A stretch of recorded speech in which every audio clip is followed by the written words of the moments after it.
Tom Farrell. Very good. That's great. Let's see, has anybody signed up for public comment? We have no public comments today, okay, so then we will move on to the consent agenda, and I trust you good people have taken the time to review our meeting minutes from last meeting, and I make a motion we adopt the minutes from January 22nd, 2024. I second the motion. all right, all in favor of approving the minutes as written, say aye. Aye. All opposed? The ayes carry. We'll move on. We're going to go into our regular agenda. I know that one of us has a bit of a short fuse here, but I would like to cover item 3, and then we'll go into item 7, and then we'll move along. Okay, if that's all right? Yep. We're good? All right, I think we'll be able to fit everybody in. This is going to be a chock-full meeting. We got lots here, lots on the plate. I attended the Planning and Zoning Commission meeting here this past week. Unlike the City Council meeting where there was some discussion, but largely a lot of blank faces, the Planning and Zoning Commission, we went the full 2 hours. And there was a lot of good comment, a lot of interest in what we're doing. I think they were most appreciative of the progress that we've made to date. So what I did was I spent the afternoon reviewing the presentations and the discussion from both of those meetings this afternoon, and kind of took my impressions and put them in this vector format on our recommendations list here. And you'll see that for most of the City Council responses, most of them were just kind of, well, they kind of stared at me and they didn't say anything. There were a few comments along the way. We talked about those in our last meeting. P&Z was much more animated. And the reason I wanted to do this and get this in front of you is because it will be our challenge to take our recommendations forward. And if we know that we have holes in our recommendations, or there are weaknesses or things that people that we're hearing are concerned about, it's going to be a problem for us whenever we take them up and try to get these things passed.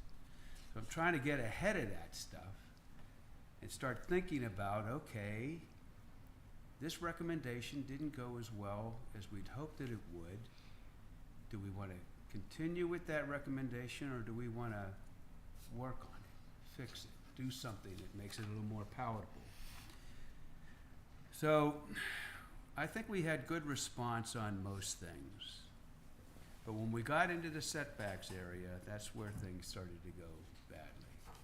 And it's probably no surprise, and some of the argument is that we've had the setbacks that we have for decades. And people have gotten used to them, they love them, they know what they are, and any changes to them really needs to come with a super good reason. And the fact that we start off the discussion by saying that really the public is largely happy with the setbacks as they are, but we think we need to change them anyway, well, that's a kind of a weak starting point. And well, the reality, though, is that the buildings have changed. that is right. And so we can, it seems to me to be, that opens the door to a discussion, but I hear you.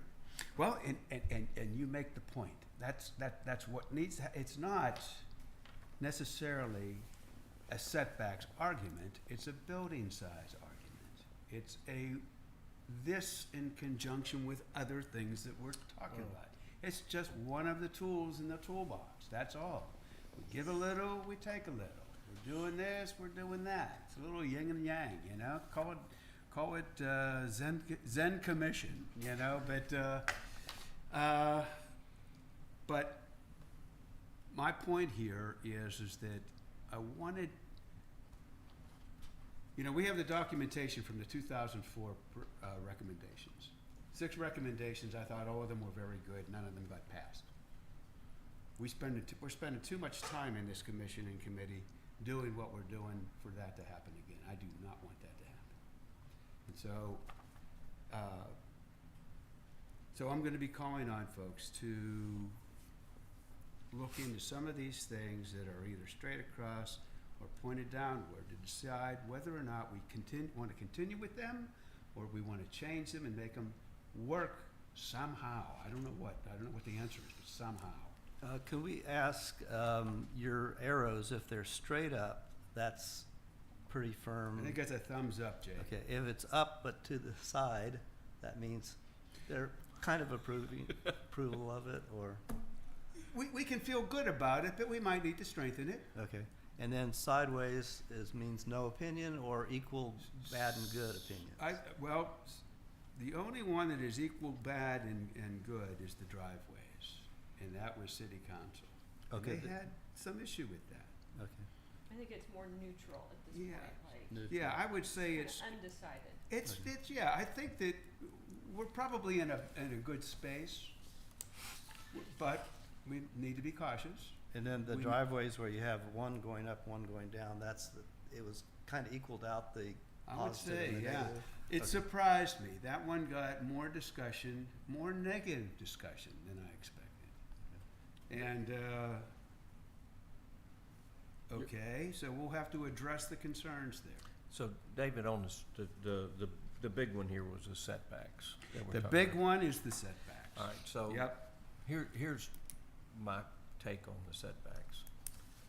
Yes, I reread the survey results on the surveys, but I also read all the other comments.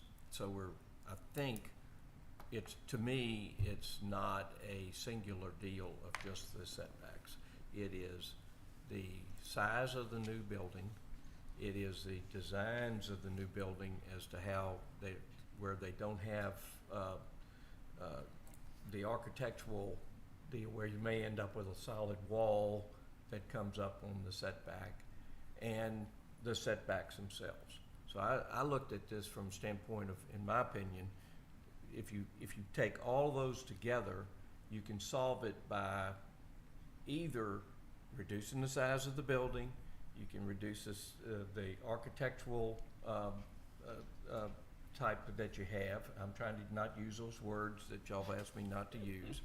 And I can't come up with anything else right We're now. calling And it, well, covered. there's setback planes or the bulk, Okay, setback planes I can live with, yeah, or the setbacks themselves. yeah. That, to me, is you solve, I mean, if you look at the aggregate of what the issue said, what our survey results were, yes, the setbacks were not, they looked at that.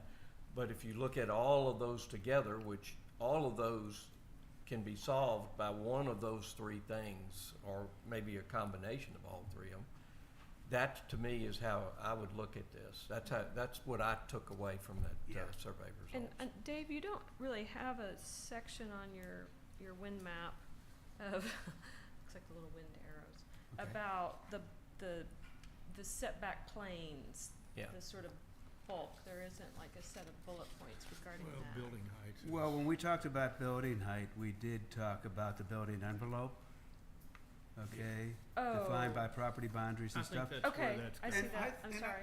I felt that in both meetings that there was a kind of a nodding to it, like, that's probably not a bad idea. Plus, we have the support, I think, of the public on that one. Yep. Now, which is another important point, that to the extent that we can bring the public in with support, I know that this isn't a ballot, and I've been preaching that ever since the very beginning. But whenever we go past 50%, magic does happen. And we can say, and we can point, and we can say that the public is behind our recommendation to do this because they said such and such by a percentage basis. I love it. So, to the extent that we can support everything that we do with some means of public support, and it may just come out of the comments, we need to be looking at how to do that. So let me kind of get y'all's opinion. When I looked at this from a standpoint of those composite areas as to where we do it, because I looked at it as the setbacks is one tool in our chest to solve the issues that did come up to people, that did have more than 50% that came up. Then you had these others that came up. Now, what we may have been told was, look, solve it by one of the other methods before you have to solve it with the setback issue. Well, I think most people think the setback issue is purely a matter of how you squeezing the buildable area from the side lot lines. They do not have the sophistication that Alex has introduced to us about using different architectural issues I know. about on the wall, about prohibiting the mass of a huge long block wall, and we have an example of that with the Nyer house and the new house next to them, and we've got some bad examples. And then when we go to some of these meetings, perhaps some show and tell might be a good way to do it. But the setbacks, as we're thinking about them, Tom, I think are different from the setback issues that were answered because of the sophistication of the people. I The couldn't. setback is a tool. Look at the setback and the possibilities of different ways of doing things in the setback as a tool. Yeah, and that's how To I'm. get what you're doing, to that's get what you're. That's kind of how I'm looking at this. Is we know that we have some issues on both design and size because that was very prominent in our results of our survey. So, you know, how do we resolve that? Well, you know, obviously the building plane is a way, and setbacks is a way, and size of buildings is a way. We have, I see at the bottom here, the sideways arrows with respect to floor to area ratios, FARs, which to me is a very fundamental way of dealing with size of buildings. Yeah. And that just has not gotten anybody's attention. It's just, I mean, it's not been positively reviewed. That particular thing came up in P and Z, and one or two of the P and Z members said, well, why aren't you using FAR? And I said I thought that it was, well, we just thought that the other tools in the arsenal were going to take care of the issue of building size. But, and so we said, well, why don't you come up with one anyway? Why don't you have just the ratio that you can use? And I said, well, give me a number. Well, they couldn't give me a number. I says, I'll tell you what, I'll take it back and we can talk about it. And if we collectively say, yeah, we think that FAR is a good tool, and we come up with a number for how it pertains to any particular lot, and we define what that building is, and one of the P and Z person, it was actually Mike Rhodes who had suggested, he says, just anything that is under roof. Consider that. Anything that's under roof, you get a percentage on that. Okay, fine. So if we use that simple definition of what the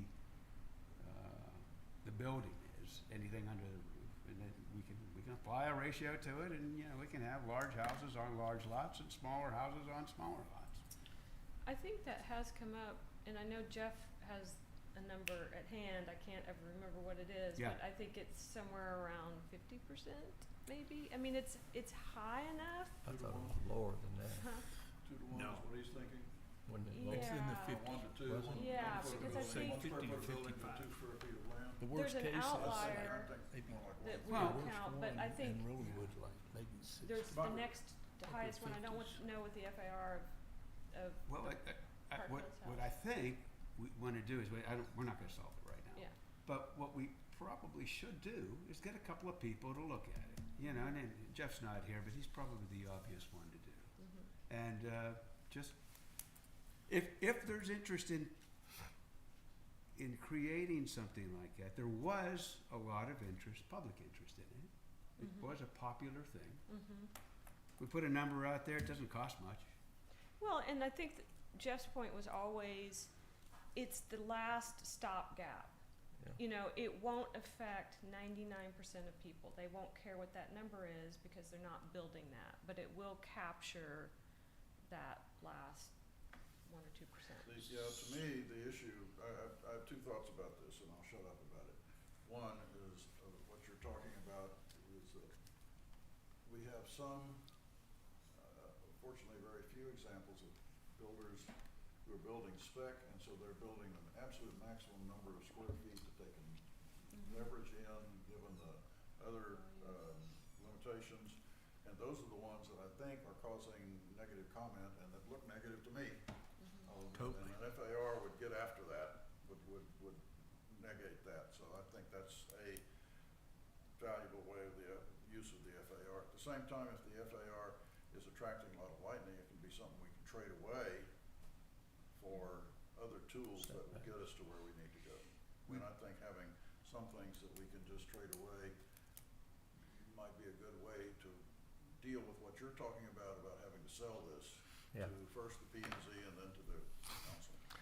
And Dave, what my comment was directed towards your sales effort on doing that. If somebody came to me and says, look, we looked at, these are the problems and we're trying to solve. Mm-hmm. And we could solve it by FAR, we could solve it by, Complicated setback and arrangements building or- height arrangements. yes. And we concluded that maybe the easiest way to do this was setbacks Mhm. or a combination where we move everything a little bit to do that. That was what I was trying to get Sure. to, is that if you're gonna move this, then you've got then you have some data to justify saying this is why we did what Sure. we did. Sure. So, It's, you know, it's, to borrow a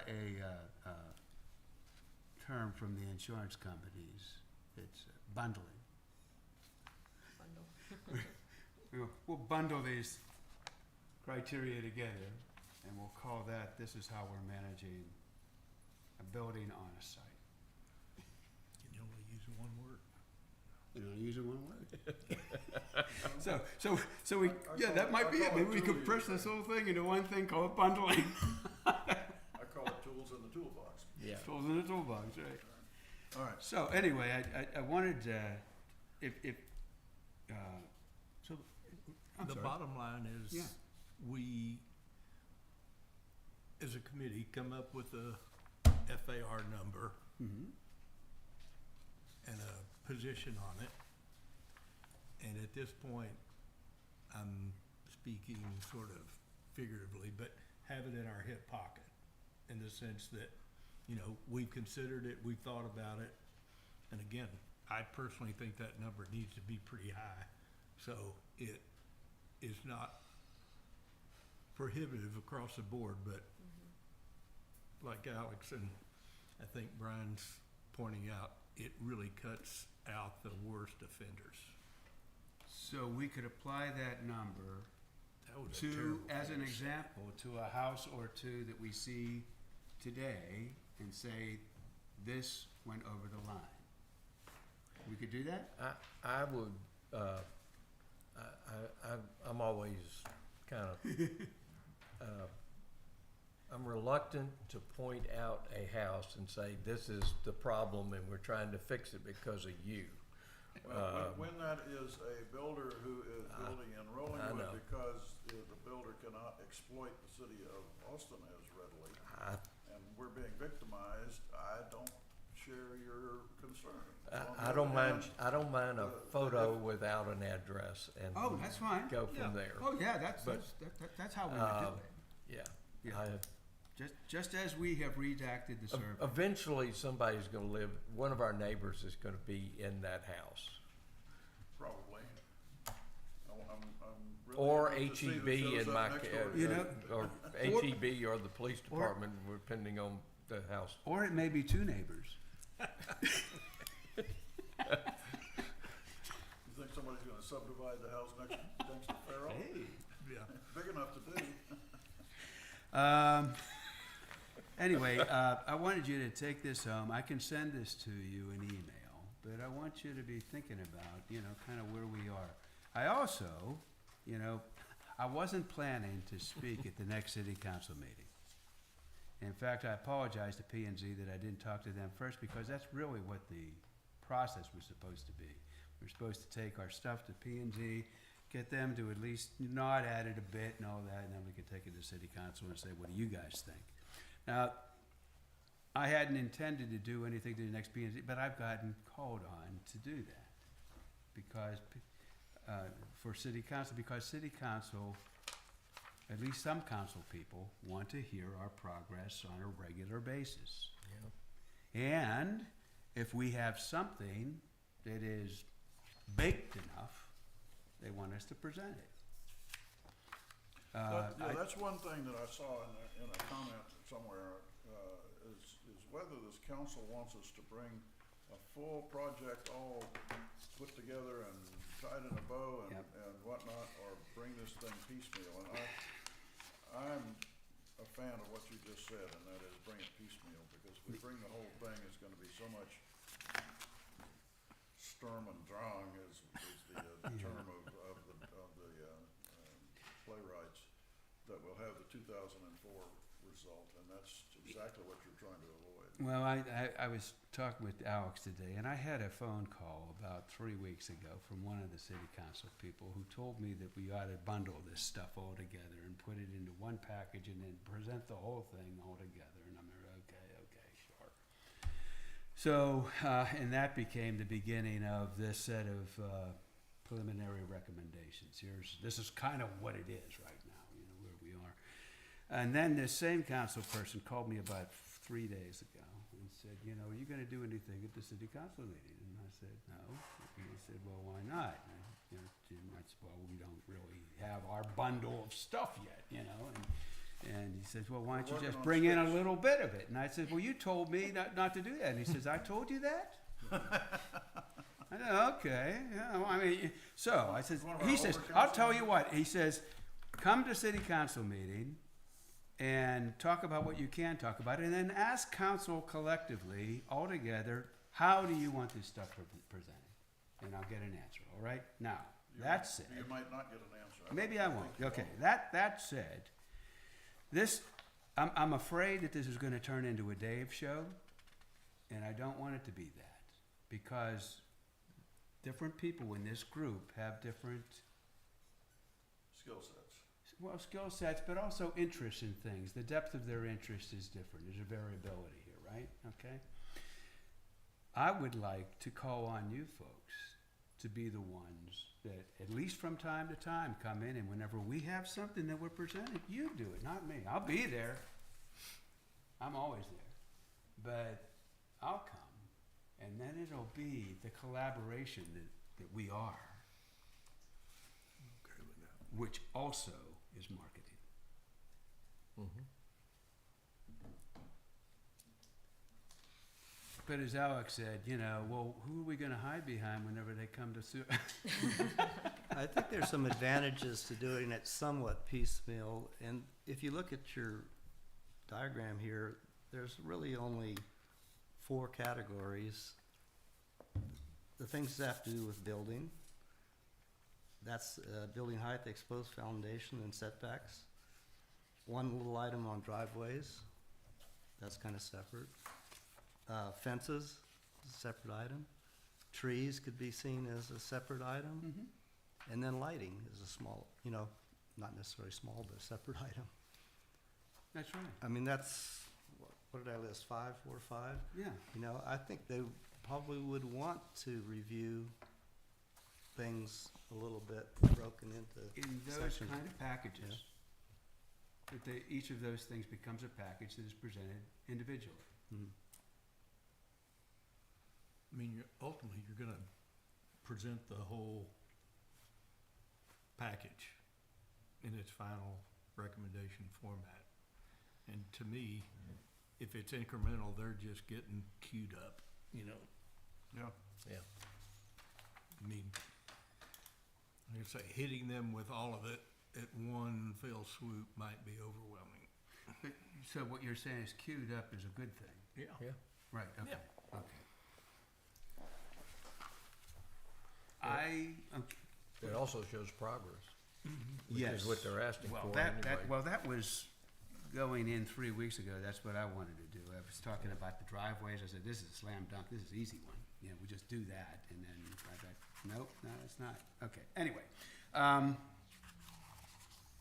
If there's no more discussion on that, we have a lot to cover here, we can move along. But I think I hear what you're saying. I'm gonna be calling on you to help strengthen some of our stuff, okay?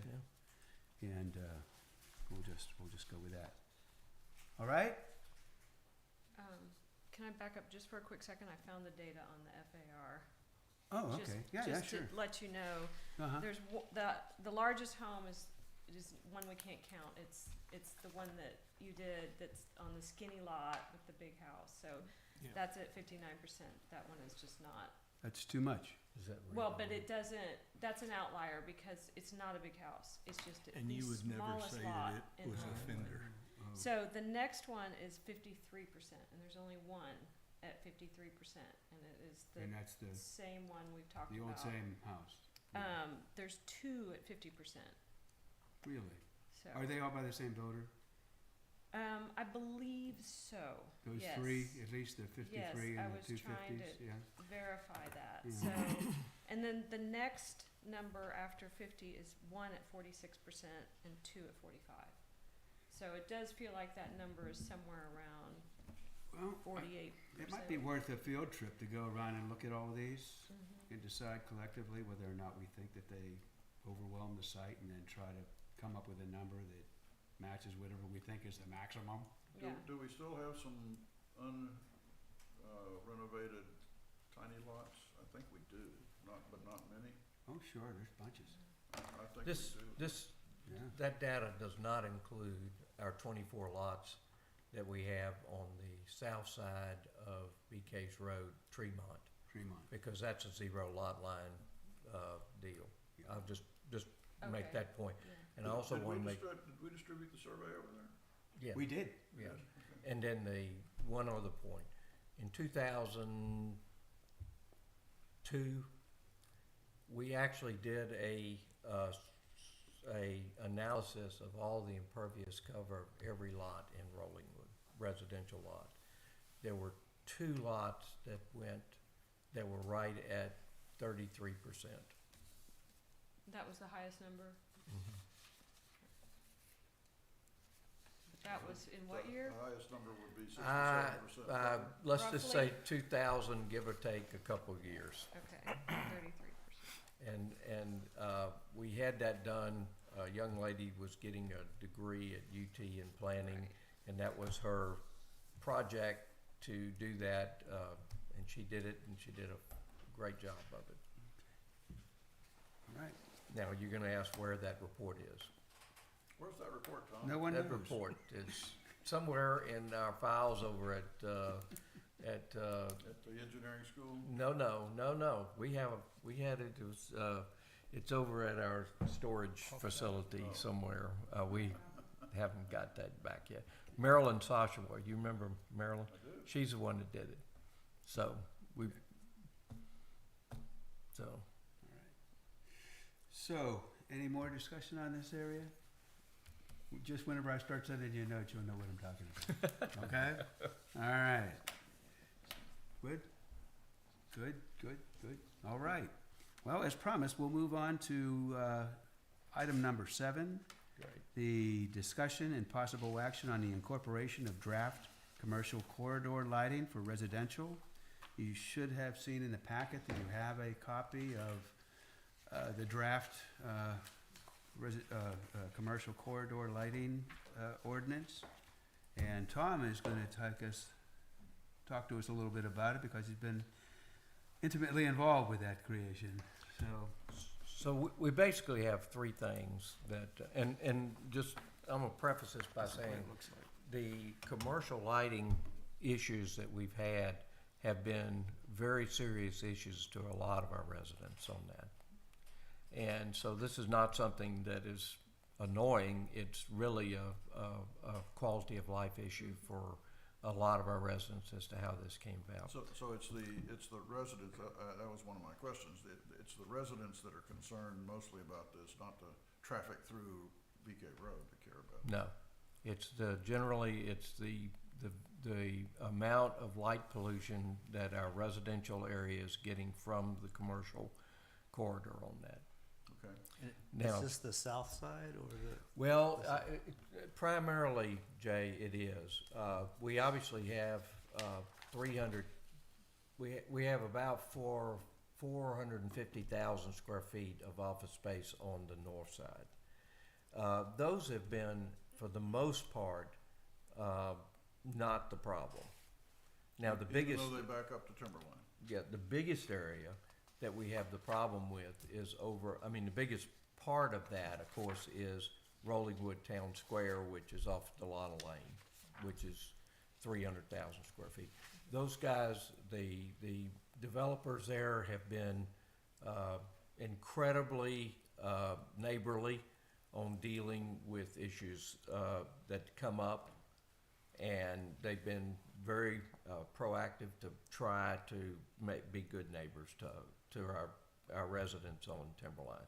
I give them credit for helping on that. Some of the issues we have are in the older light fixtures that do pollute on the north side, Jay. And then on the south side, we have these buildings that the lights are on 24/7, and it's just a solid light fixture that people are looking at across there. So to put the lighting deal in the simplest terms, we're basically looking at three things that we're recommending doing on the commercial. One is a proper shielding that we have, which everybody, I think, knows that we have to do that. Two is to minimize and try to eliminate light pollution going across a property boundary. And the third thing is the Kevlar and the foot candle, the type, the color, and the strength of the lighting itself on that. Now, this is not pertaining to signs. That's a separate animal. This is just the lighting that we look at on that. So those are basically the three things, the three large groups that we try to deal with on this. The differences that I see between what we're looking at on the commercial and what we're looking at on residential primarily gets down to enforcement. We have very strong enforcement provisions that we're putting in on the commercial. And primarily that pertains to we're previewing and looking at these items before they go in. And we're permitting them to go in. Residential light fixtures, especially if you're replacing a light fixture,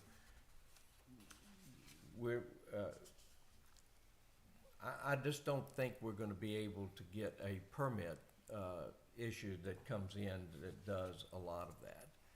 So how we retrofit this as it comes in is a key difference, I think, between the residential and commercial as we come in, how we're going to do this.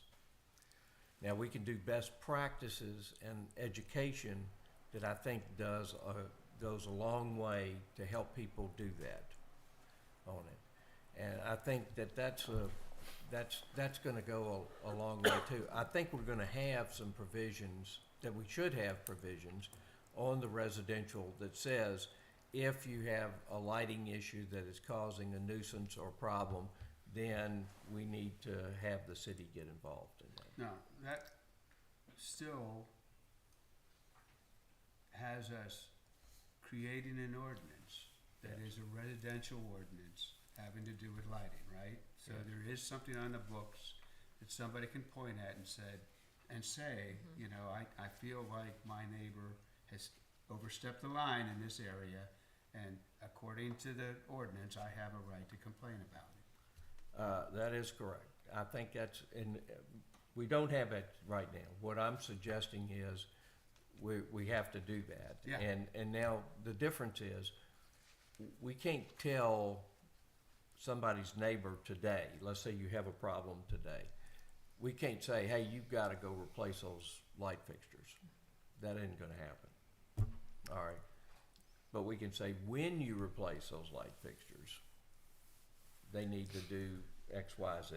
Can we build it into just the code such that it's part of any new construction that's going on has Yeah. to comply with these things? Yes, that's possible. On Okay. ours right now, on the commercial, and again, the commercial is a much different, regulatory issue.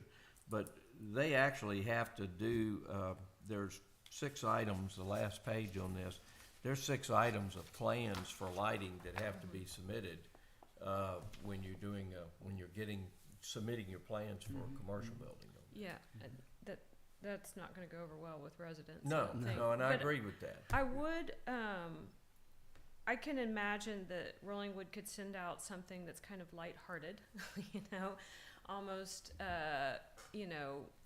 cartoon graphics, like, do your lights shine on your neighbor? Like, do you have this situation? Could you point it differently? Like, how are you lighting your trees? Or, something that's not dictating what people do, but just informing them that, like, do your lights stay on all night? Like, do your motion detector lights stay on all night? Something like that. You know, Well, education, I think, and trying to be neighborly, I think is probably the way to go with that. Now, new construction, I think we probably should have some type of ordinance that looks at this, says, look, as you go through this, then that's part of your submission.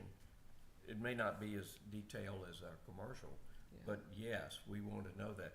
Like, for instance, on the commercial, one of the recommendations we're gonna make is, look, there's 25,000 candle Yeah. watts per How do you acre. measure that? That was a question I had There for is you. a device that that we can, we've checked on that, and there is a measurement that you can make on that. So it's a cumulative amount of light that Mhm. you add up. Each deal that comes in. Okay, because Oh, yeah. that's interesting, because there are some properties in Rollingwood that have kind of a high percentage of light relative to other people, Yeah. not just, The commercial has to have lighting Yeah. at night yeah. Yeah. for security and for. And do their security lights point directly down, or do Mo- they point out? We really, Jay, I would tell you that most of those lights that are the security lights are actually shaded and are going down. Oh. And those have not been the biggest issues we have. The biggest issues that we had was a solid wall of lights that stays on 24/7. That, and the elevation is exactly equal to you looking out your bedroom window. And are there path lights in commercial, are they shielded, also pointing down, or some I- of them point directly out? I don't, that one I don't know. I don't think that's been, but the candle watts of those type of lights are so small, I don't recall that being brought up as an issue at all.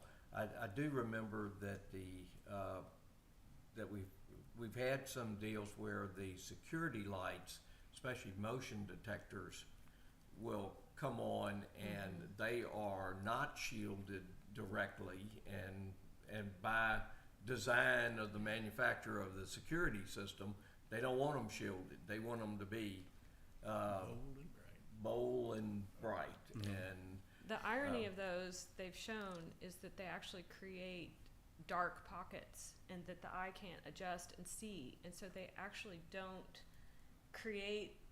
provide the security that people think that they do. well, it wasn't. Yeah. The difference is, the theory is, whoever is setting off that alarm is going to be run off by these real bright lights that Yeah. come And up how on that. often is that Bambi? It's gonna be probably more than you think, but that's, those are the type of things that, and I think a lot of people have those type of lights in Rollingwood. And yes, all kind of critters set them off. So I think builders, for the most part, that I see are just, their security people are just installing floodlights that shine right at the neighbor's house, Yes. or maybe down somewhat, but they're not shielded. No, and And that's, so that's why Underlaw. I think we would Yeah. need something, if, in the code saying that we That's- should do this. yeah, Yeah. now, Shielded. Jay, I agree with agree. you, and I think that has been a issue. It gets to be, again, if you already have one of those installed, we're not gonna be, the city's not gonna say, hey, you gotta trash that and put a seal on it. It would be nice if they could be cast down though, instead of out at the very least. And I think Yeah. that gets down to, my point is, I think ultimately on the residential side, I think the education part of that, of saying, be a good neighbor and put these down. Don't interrupt, don't try to, honor your boundary line and keep light from going across your boundary line. I think that is the best way to do that. Although having a little experience on this, I will tell you, ultimately, we're gonna have to have teeth in the ordinance if that doesn't, if it's done in a malicious manner. And ultimately, I can almost tell you it probably will one day. There may be, Yeah. we have in the past, actually past couple of meetings, talked about creating a subcommittee around lighting.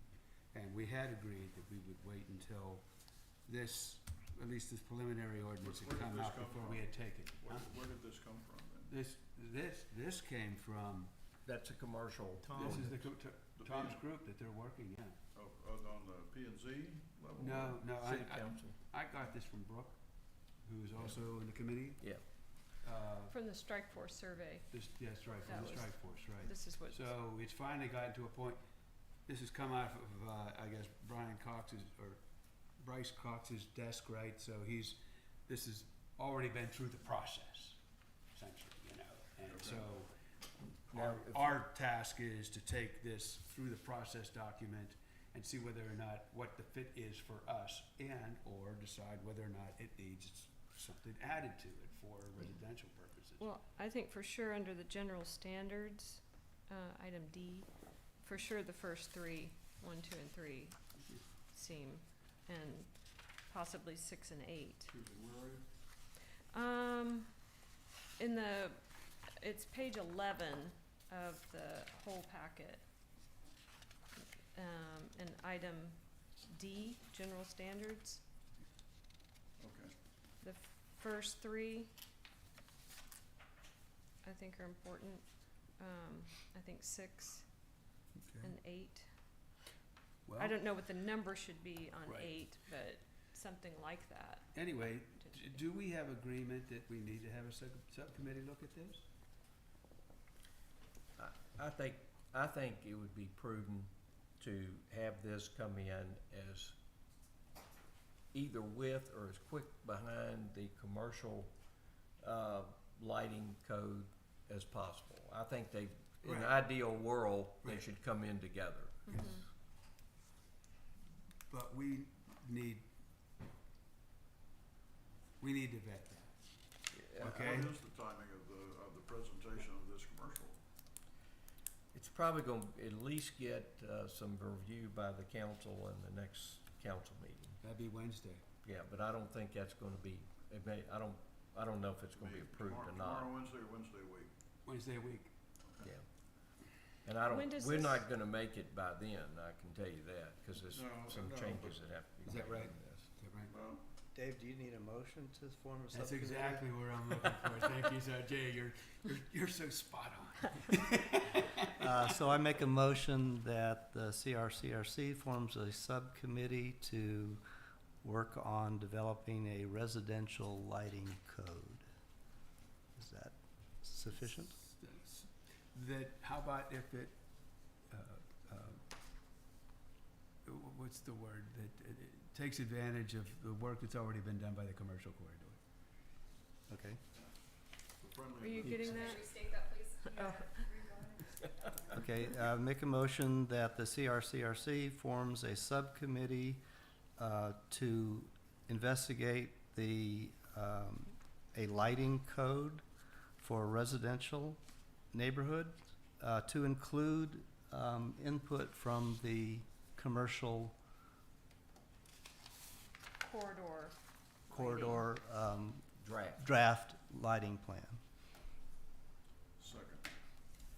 Okay. We have a motion, we have a second. Any further discussion on this before we I vote? would say that we do need,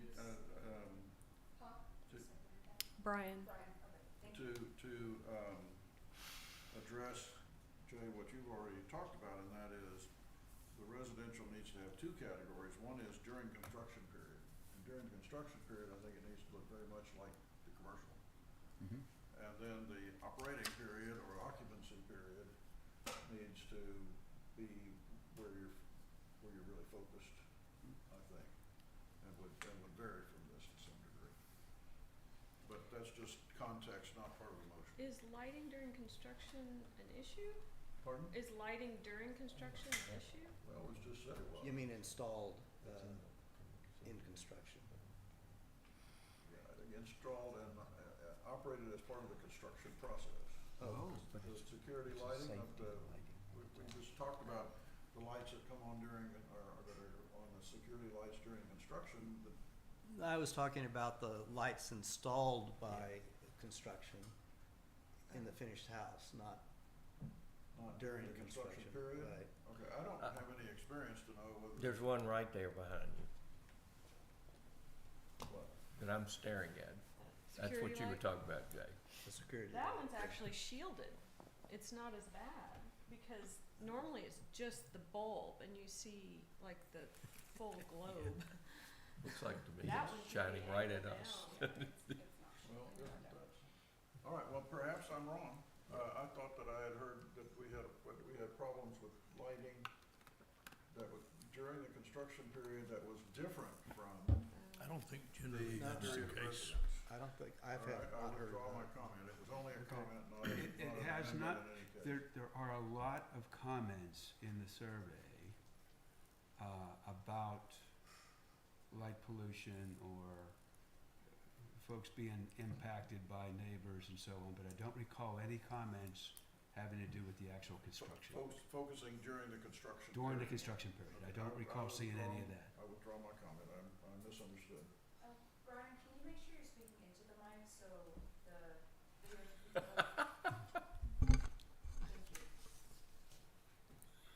Thank you, Brian. But what I just said, I just withdrew everything. Yeah. I withdrew everything that I just said. Okay. I like it. All right, we have a motion, we have a second. Do we have any additional discussion? All right, all in favor? Aye. All opposed? Now we have to find the suckers to man it. The ayes carry. Now we need to appoint some people to this subcommittee. Tom is the chair. I would volunteer doing that since I've spent 6 months looking at lighting. Lovely. I think that's great.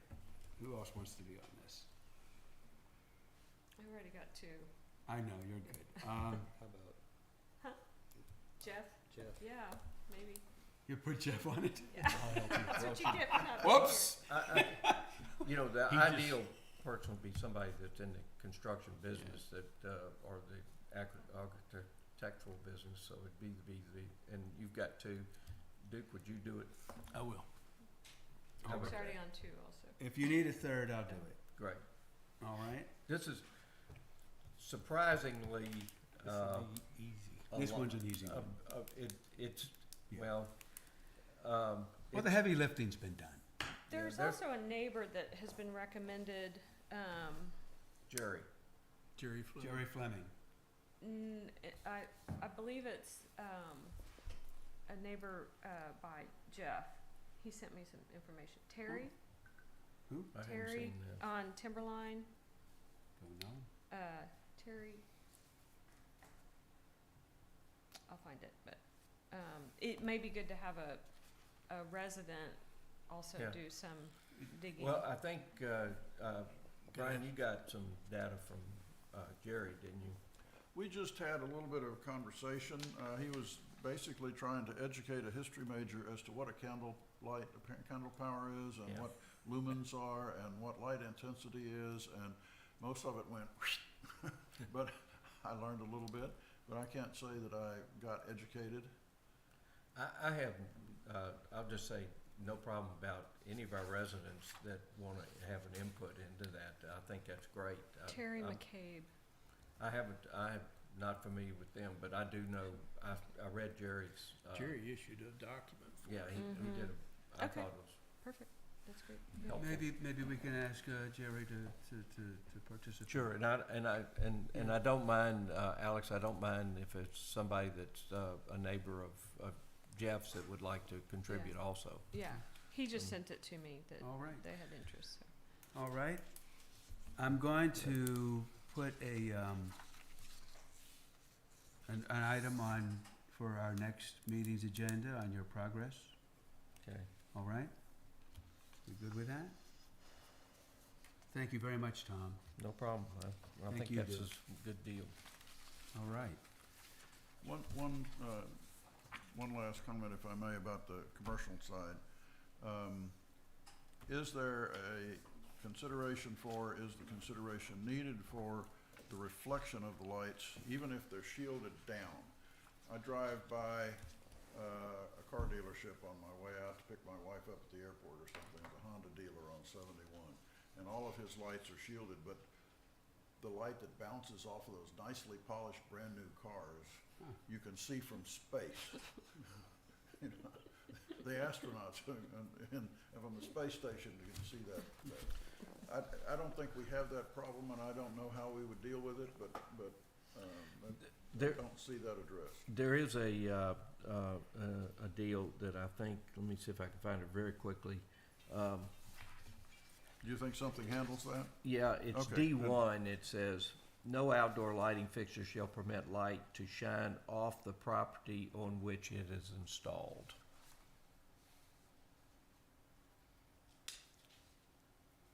I don't know if that covers that directly, but, Yeah. Mm-hmm. but I can, Yeah, I don't know if that'd hold up in court, Tom. A reflective surface. Brian, that is just a- remember, we Yeah. appoint a judge Yeah. that adjudicates that. That's a tough issue, because It is a tough issue. all three of the new covert dealerships in Sweetwater, you know, they have to fall under BK's lighting ordinance. And Jerry Fleming was the engineer. And, well, Duke Covert sat in there and said, we need our lights on 24/7, you know, and, I mean, again, this is just one little piece out of a long, very complicated discussion, but, you know, he said, I'll send you a video of 60 Cadillacs getting, you know, vandalized, all their tires, all their wheels stolen in 3 minutes. Wow. There's, So, I mean, it's, and again, BK's ordinance calls for 1 foot candle at the property line and no pollution. You know, it's a tough ordinance. But what you say, those lights, extremely well shielded, really nice fixtures, very expensive, they do reflect off those rooftops. Does Bee Caves do anything with it? Do they have anything in their ordinance that talks about reflective The surfaces? reflective, I Yeah. don't recall that. Never Okay. was an issue, but I mean, their ordinance is tough and we met it. Good. It was a challenge. I'm surprised Duke cared, because that's like selling 25 of the Cadillacs to this insurance company. All right. So, do we have any additional discussion on this item? All right, then, so it is. Let's move on. Jay, I'll follow up on that reflective deal. All right. Jerry or And somebody. see, Yeah, but I think maybe we- just add a comment about either directly or from reflective surfaces, Yeah. shiny reflective surfaces. That's surfaces, and good that'll point. cover it. We're gonna move on to item 4, which is discussion and possible action concerning survey statistics reporting. This should be quick. I wanted to call attention to, Bowie had done their survey report whenever they had completed. And, the report really had nothing in it other than, percentages of yes, no's, or how folks answered questions. Their percentages were based on how many people answered the particular question. And I'm of the mind that that doesn't really serve us as well as using percentages that are based on the total number of respondents, which is 273. So I would like to produce a document that is essentially mirrors Bowie's document, but uses a different method for calculation of percentages. If for no other reason, just to have something to point at whenever we're making our points, because I know that the work that Alex has done is all based on the total. That's what your percentages are based on. Just to have that and be able to pull it out and say, look, this is what the real percentages are based on the total population of respondents, which I think is actually fairer. The fact that some people did not answer some questions should not, that is actually a data item.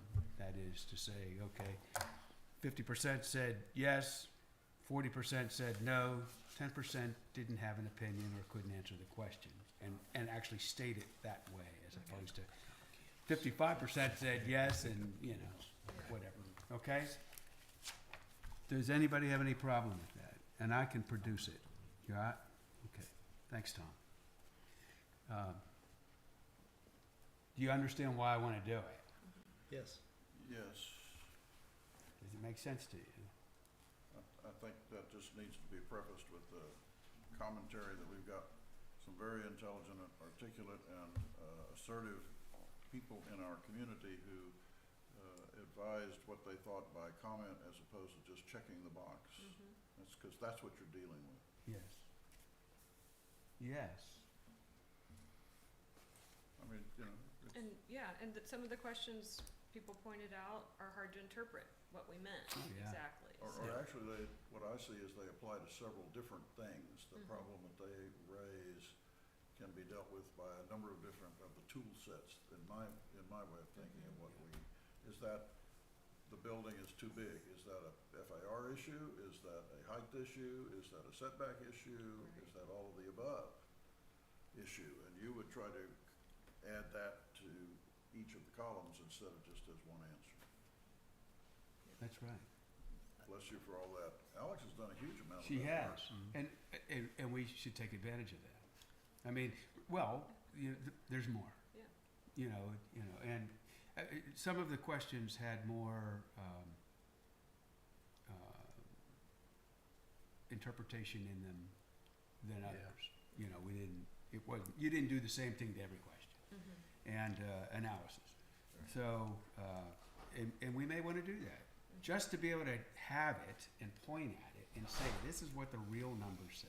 Yeah. You should know, and I don't think I told anybody this, that whenever Bowie had done their original report, they had put in their report what they had considered to be representative comments from the various questions. And the way that it came out is if they put 4 comments in there, and 20% of the people said one thing and 80% said the other, they would still take 2 comments from the 20% and 2 comments from the 80% and feature that in the report. And I think, people read that, they're going to say, you know, it's 50-50 split. You know, it's good. Half the people like this. And I get that out of there. And I told them, your job is not analysis. Your job is to collect the data. I'm almost sorry that we let them put out the thing with the percentages in there. Now that, you know, thinking about it, but anyway, I think that we need to straighten this out and clean it up. So, that's all I have to say about it. Who's gonna do that? I'll do it.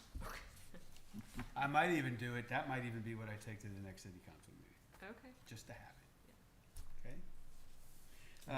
Sort of on the way to, have you done a little bit of that already? No, I haven't. Okay. I thought Other maybe you had. than write this, you know, this thing, these recommendations, you know, and then putting percentages next to them. Yeah. You know, I did some of the arithmetic myself. You know, some of it I took from you and some of it I didn't. Yeah, I actually put in a bunch of numbers for Yeah, the yeah, I know, questions yeah, that'll yeah, tell you right. the We'll take actual advantage of that, yeah. number. Yeah. Okay.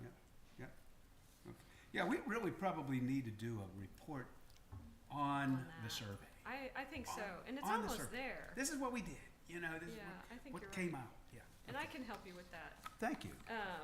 Yeah, I think, for instance, the people that said, no, don't do anything, the code is fine, Yeah. then you can sort and see, they would say, Right. but do something about this, or then, Yeah. you know.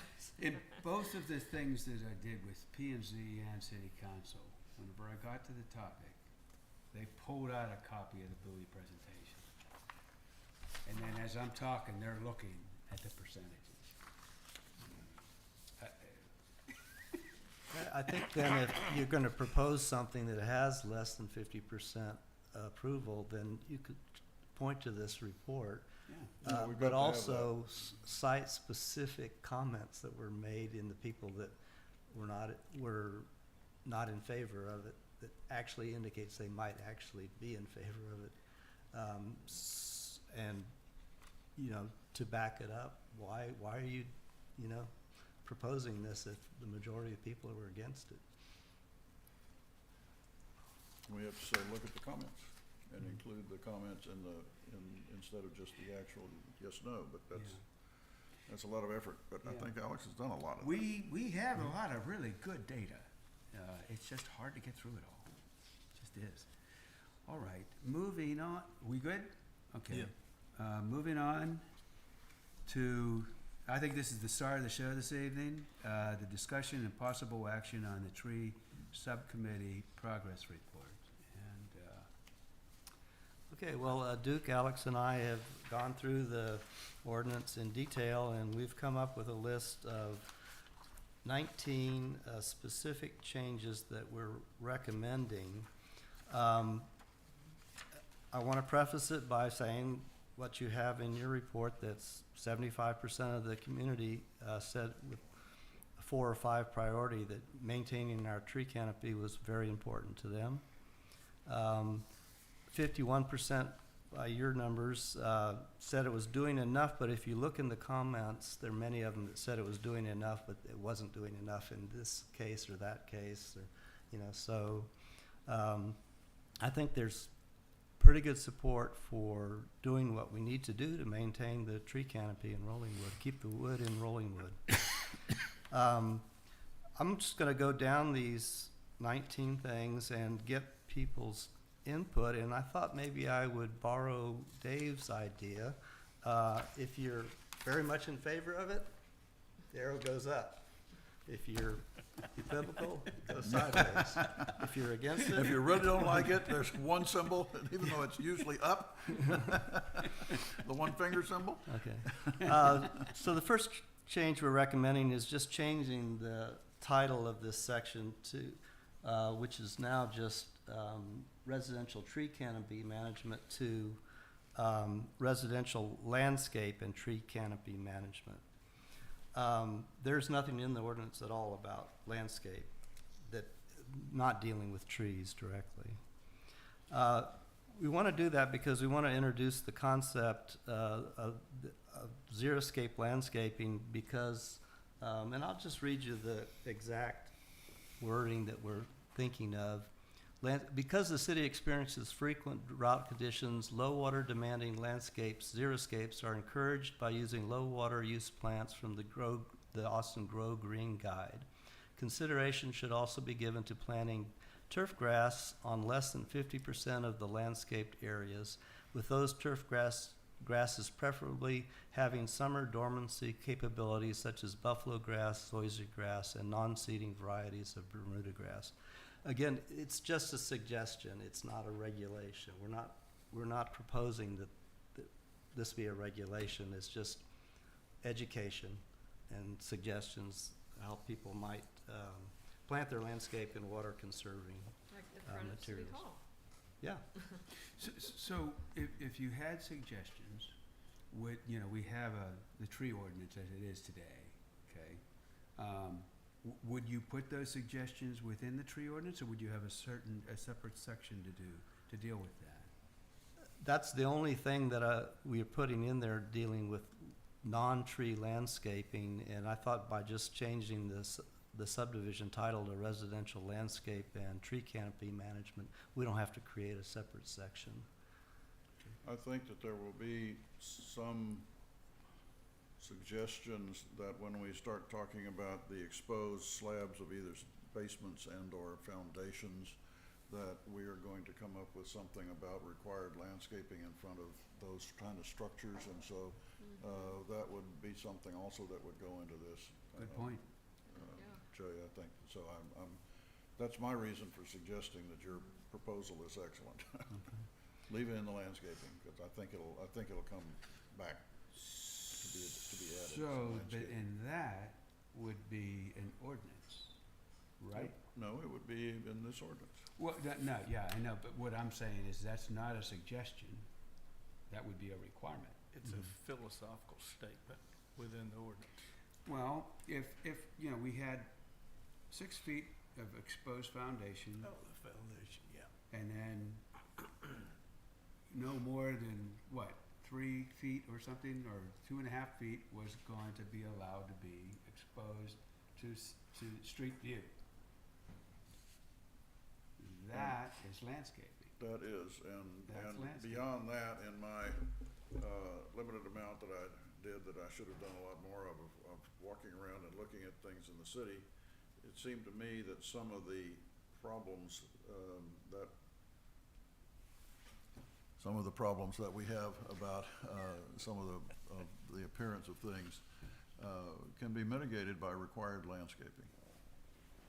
And, Yes. and I'm gonna come back when I get my thoughts together and my details together to say that I think we need mandatory landscaping plans as part of our building permit process, but I'm not there yet. But this is a place for it. This would be the place for it rather than a separate ordinance, I think. I see your point though, Dave, that if we're gonna have eventually some ordinances that have requirements, not just suggestions, it might be better to make this a separate subdivision and just call it a residential landscape. And then the only thing we have in that subdivision right now would be this Well, statement. call it the residential landscape and tree canopy management, just have an A and a B, you know, that's organized. Okay, But that's minor, but so do we, thumbs up to the name change, as far as I'm concerned. Yeah. Thumbs up to the concept of Alex, yeah. suggesting xeriscape as a suggestion. okay. Go on to 3, this is Love it. kind of a major one. Insert definition for a heritage tree category into the ordinance which is trees 24 inches in diameter, measured 4.5 feet above natural grade, and they're protected trees, 24 inches in diameter, I should say, protected trees. Where did this comment come from? I'm just exploring. To put the heritage tree Yeah, category the in there? creation of a heritage tree concept, is that something that was in the survey and I've forgotten about it?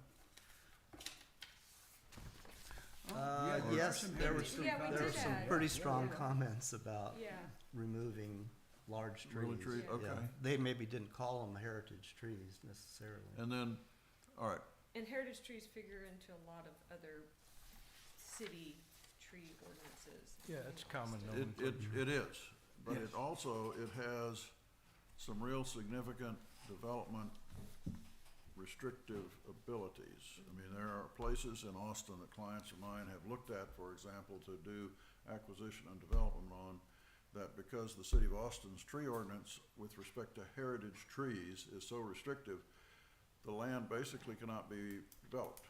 Can you move a heritage tree on the land? Is that allowed? The University of Texas has done it with a whole bunch of bulldozers and digging out the entire drip line of a huge tree on a couple of occasions, and to my surprise, the trees have survived, one in front of the law school, one over in front of the LBJ school. Oaks are amazing. But it is I would not think it's possible for a residential lot situation.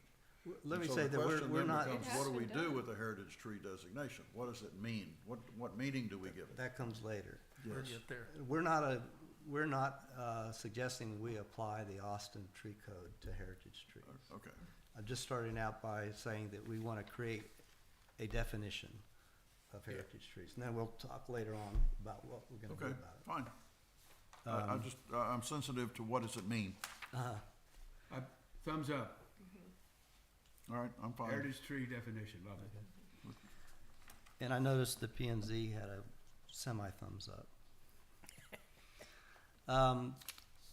This one's a little bit nuanced. Change the criteria for planting alternatives to protective trees, that is utility setback tree list, to limit it only areas 20 feet from a utility line. In other words, a protected species removed from setbacks, right-of-way, and buildable area must be replaced with a protected species if not removed from the 20-foot utility setback area. Give me The an way the example. ordinance Yeah. reads right now is I can take a 12-inch protected tree out of my front yard, and I have to, a setback, and I have to replace it with 3 trees, but I can take them off the replacement species list, and I can put 3 cherry laurels in my backyard underneath the utility lines. Mhm. So that's a way to get around Oh, having to, I didn't know that. yeah. That's a good catch. I get it. Because, yeah, you go within the 20 feet, then all of a sudden that replacement just takes on a new, Do you follow me there? yeah. I'm not sure I do. Okay, so if there's a protected tree, 12-inch oak tree in my front yard, it's in the front yard setback, and I wanna remove it, I either have to replace it with 3 protected trees 3 inches in diameter, okay? Anywhere in the yard, but not under the utility line, okay? Cause it's a big tree. Because it's a big The tree. protected trees are Or big trees. I can replace it with 3 trees off of this list that includes like cherry laurels, yopon hollies, and put it in Crepe myrtle. under the utility line. Short trees, in other Yes. words. So you're Yeah. taking out a big Ornamentals. tree and replacing it with like dinky trees. With little trees. Yeah. As opposed to replacing, So it's Same a sort of a quality. gaming option that people are taking advantage of and trying to eliminate that. That's a good catch. Yeah. Okay. I And, struggled with understanding the way it's written, but Yeah, the yeah, idea that you, yeah, this needs to be the idea that you stated. expressed today is, I understand. Okay. I understand. So, feelings on that? Oh, yeah, I think that's Mhm. definitely, yeah, I think you're on it. That's a good catch. Then we're adding a definition for critical root zone, and that is the area around a tree trunk with a radius of 1 foot for every inch of diameter.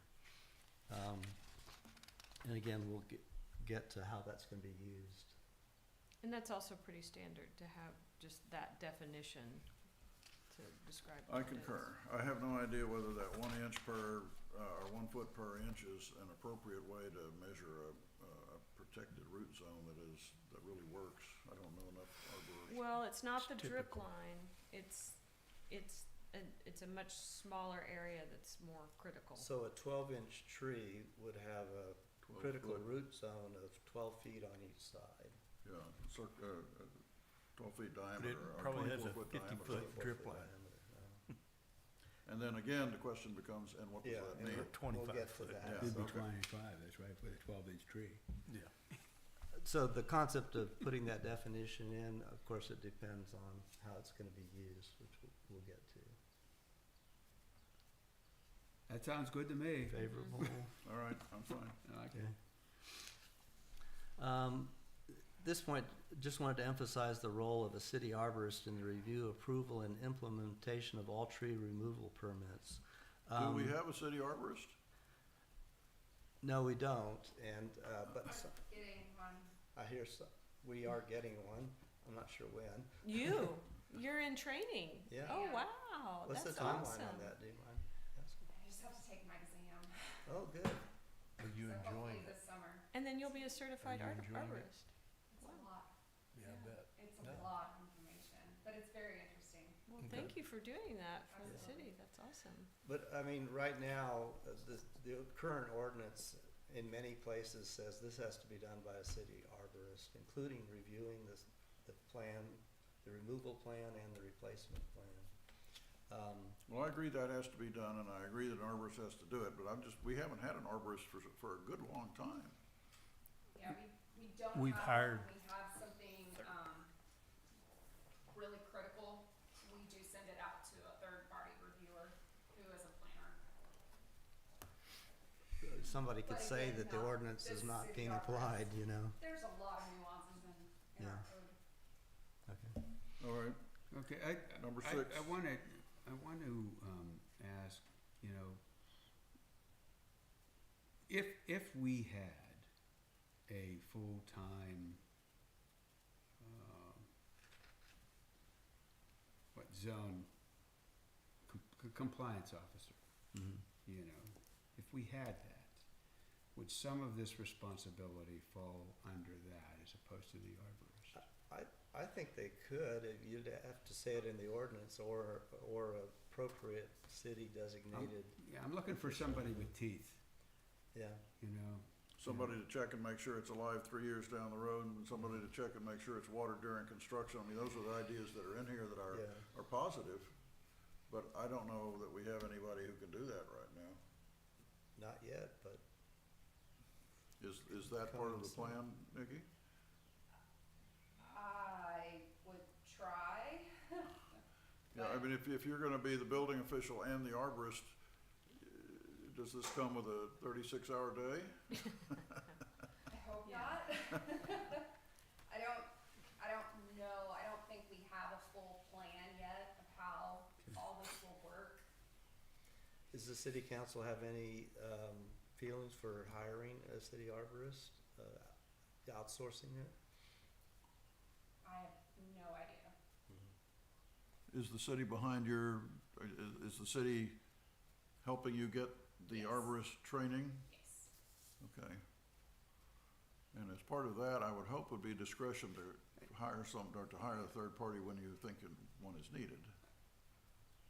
But then how do we do Yeah, enforcement? I want, here's where I'm getting to, is that I think that there is approval aspect of things, looking at stuff and saying that, yeah, this is a good idea, this isn't a good idea.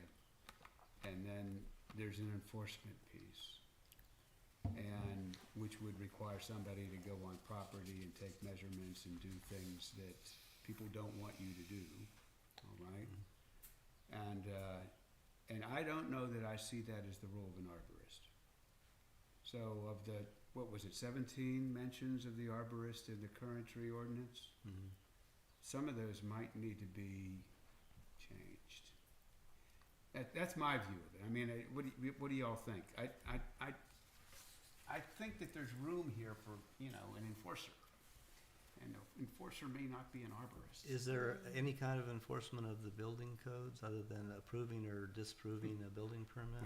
We'll be looking at that too. There's the permit, there's the inspections, and there's the CO that has to be signed off at the end. Beyond that, and I don't know if you look at trees when you do the CO or when the CO inspection is done or the replacement trees are seen.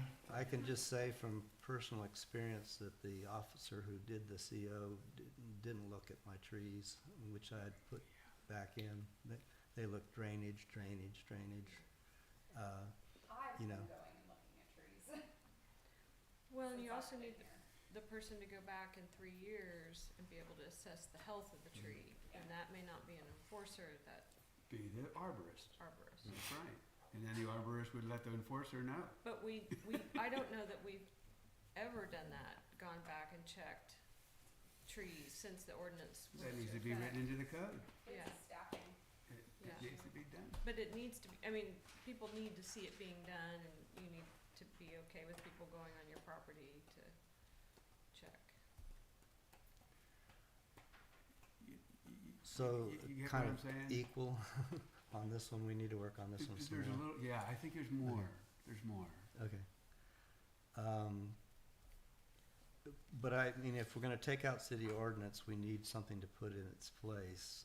Are you suggesting we put an enforcement officer or development? Or, Yeah, code compliance. Seems to me we need to punt this to the city council. Compliance would be a little, Do you? just because I go with the code compliance officer, which is our police officer, Yeah. and police and development are kind of separate, and if you have, not to say our police department is not educated or anything of that, if you have a police officer going to look at trees, Yeah, that, Yeah, what, it's I don't what- think what that I'm- works. crazy, or we would have your development look at Yeah. trees. I'm But not- that yeah. seems like more of a thing, but It That's seems to me y'all's enforcement purview. is something we punt to the city council. We're told to come up with brilliant ideas for ordinance amendment. all right. You're, Okay. in the near term, you're gonna see me put on my P and Z hat. And then it's gonna come. Well, from- Nikki, what is your title? All right, development services manager. Develop. okay. So anyway, yeah, I mean, what if it said in, city arborist and/or development services, That would something be like good. that? And at least have that concept of what you wanna work around, and then going and changing an ordinance later on, changing terms is a lot easier than trying to come up with something, so Okay.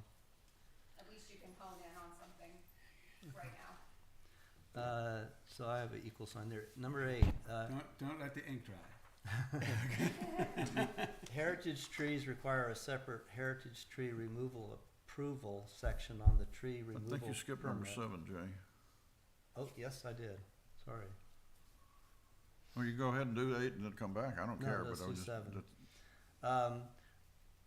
There are 3 sections that, or 2 sections that talk about if you want to remove a tree, but you want to plant it on somewhere else. And it's pretty involved, and For the good neighbor. the subcommittee, policy. yeah, good neighbor, and also just whether if you get a organization to agree that it'd be good to plant it there, and it was pretty long and involved, and the 3 of us thought that protected trees and heritage trees removed from a lot should be replaced on that lot if at all possible, and unless a variance is obtained to replant elsewhere. I would-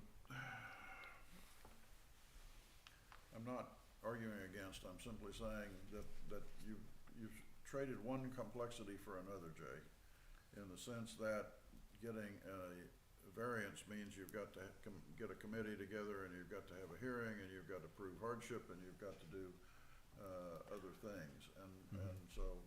And if it's worth it to that homeowner, go for it. Say again?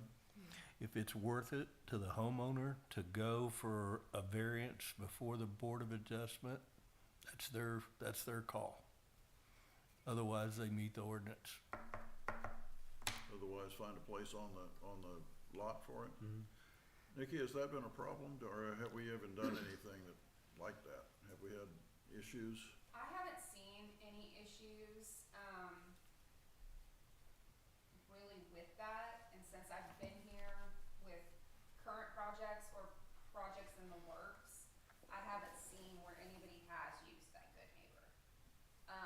Okay, and I know that the current ordinance was drafted and done by another group, and they felt there was a reason and a need for that, but I don't know what that is.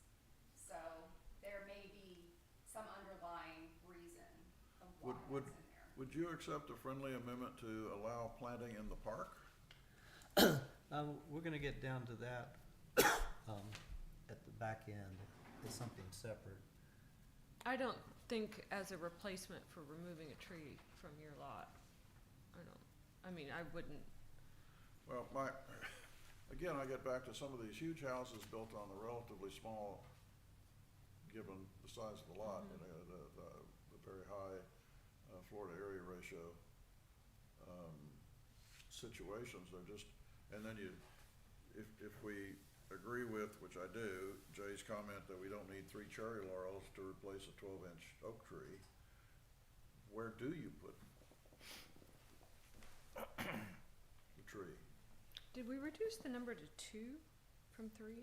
Yes, That comes later, okay. that comes later. We're reducing the number of trees. Let's just say it's 2, you have to replace it with 2 3-inch trees. if you remove a 12-inch. Yeah, and I'm fine with that. I'm just saying as a practical matter,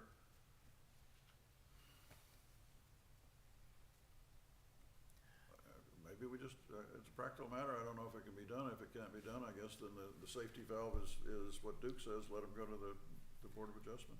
I mean, in 40 years, once have I gone for a variance because we couldn't find a place To put to a tree. place trees.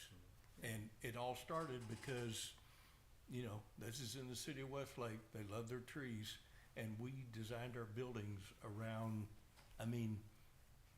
we removed the minimum amount of trees because we put the buildings where there weren't any trees, and it was all said and done, yeah, there wasn't any place to put any trees. So we asked if we could do ornamental trees in lieu of replacement trees, and we got that variance. Now, were those Now replacement? admittedly, as we walked out the door, they said, don't ever come back and ask for that variance again. Now, was that for the buildable area, tree removal? Was that what it was? Trees removed from the buildable area or trees removed from Setback. setback area? It was all trees. Cause I think what we're trying to do here is really protect the setbacks. It put a lot more teeth, cause that's all part of the toolkit of how do we, protect the impacts of neighbors. And so strengthening what happens in the setbacks, figure out a way to keep the trees. Otherwise, So what you're trying to do is squeeze the replacement trees into the setback. well, you can put them wherever you want, but the idea is to Well, To if there's very few not places. more remove, respective to of what's do your there. best to avoid removing the tree in the first place. Got it. So, Okay. All right. because, yeah, there are houses that just view the buildable area as to the property line. And, they'll cut out all the trees because they wanna do something to level the I lot. wanna masquerade the lot and the hell with everything else. Yeah, so. That's it's- my property right, damn it! I mean, we got that comment several times in the survey. Oh, and yes, you And- will always get those comments. Yes, And- and that's, Where would the variance request go to? Which committee would it? Generally, it goes to BOA, and that's a tough nut. Board of It's a tough nut. Adjustment. It only meets, if it meets at all, once a month. It doesn't meet once, I don't know last time they did meet. Only on request. It's only on request, only as needed. Don't make any changes from my comment, I just wanted everybody to understand what I think we're doing. Yeah, Okay. that's a would- good would- comment. to- Okay. So number Ju- 7, just- it's just- kind just- of a, Seven. Just for fun, would you say it again? What are we taking out? We're taking out the piece of, that we can plant it on a neighbor's lot. If they agree, we're taking that piece out. Is there any more?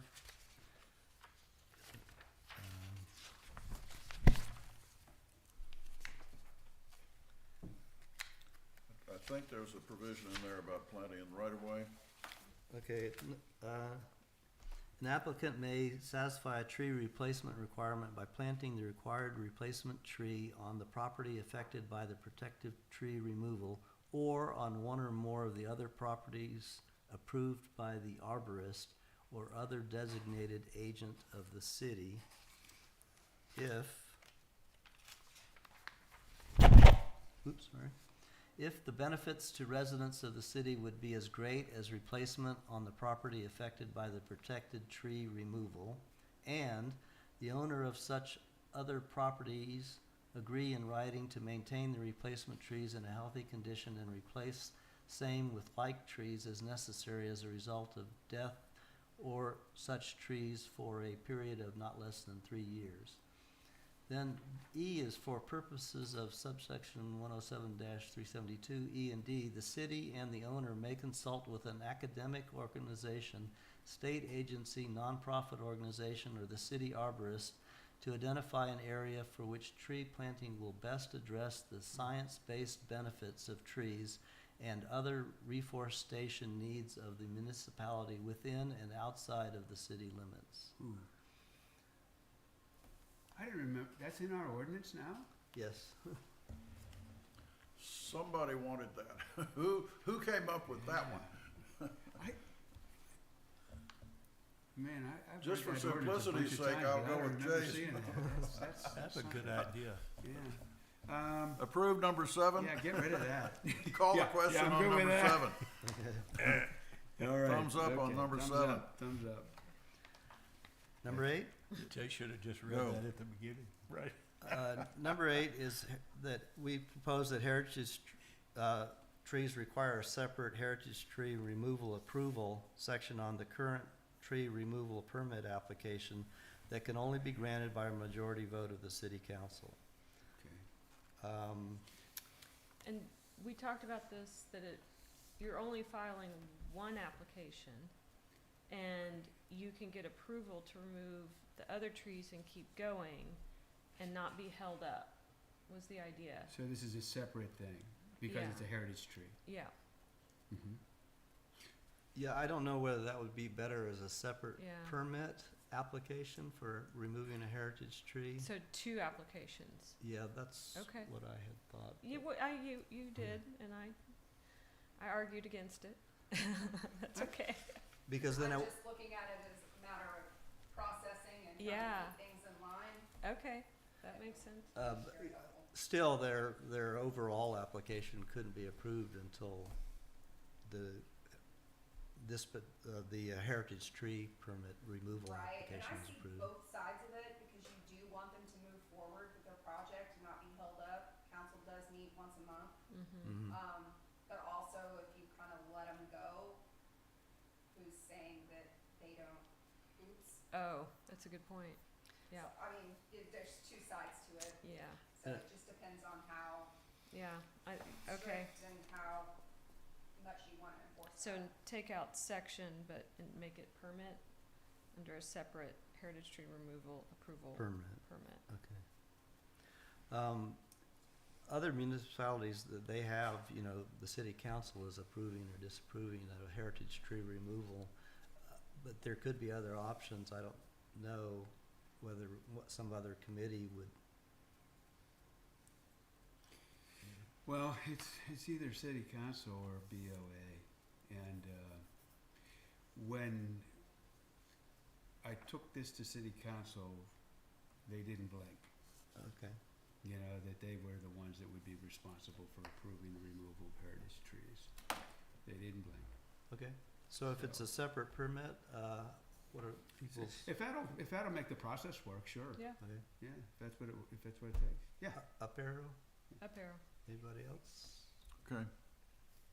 Thumbs up for me. Okay. This, we've kind of already talked about, a proposal that the permit for removal of protected trees and heritage trees, together with the replacement plan, must be reviewed by the city arborist and approved before any demolition can occur on the lot. That's fair.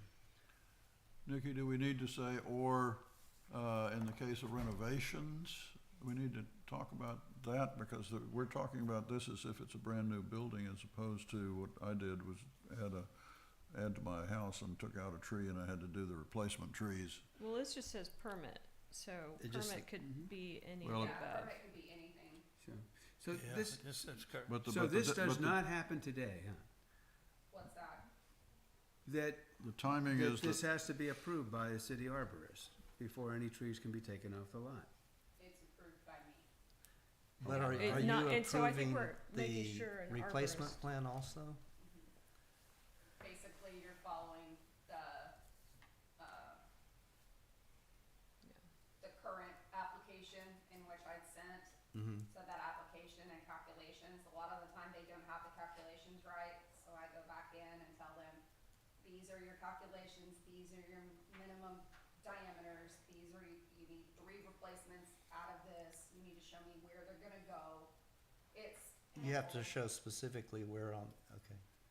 Yeah, but right now it only has to be signed by you, and like the city of Austin, I think there's city administration and an arborist, in which case it'll still just be Nikki, but But at if we- least you'll have that title there, and, or Right. it says in case we do end up getting somebody else, whatever. Okay. Then I could say by the city arborist or, what did I say, or officer from development services. Yeah, Okay. that would make it not a change to what we're doing I think today. you need, yeah, So it's really just must the be same, reviewed by right? the city I arborist. mean, we're not, Yeah, I would just say that, in my own particular case, and it was before your time, I didn't have a replacement plan in there. I had replacement trees in there, but not where they were gonna go. Yeah, and there's And a lot of so- the time where landscaping, people have not even thought about the landscaping Sure. at that point. But usually as they're going into the last phase of their project, they do get that landscaper on board. And you're in, like, I'm in constant contact with the contractors, so they Okay. let you know, hey, we're about to start doing our landscaping. One, they wanna remove that silk fence, so they can get landscaping in, and two, I go back and look to see if we have that replacement plan. If not, Okay, I need it. okay, so your answer is yes, it's being done. I just Yeah. wanted to emphasize it. so I what do we guess. do with this then? Well, it doesn't say, does it say city arborist? Cause there's not even a place for a city arborist to sign the permit. So I think I do think you need this.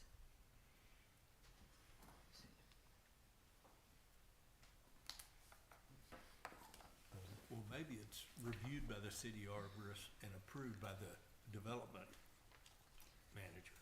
But the replacement plan is approved, Nikki, before they can demolish anything, right?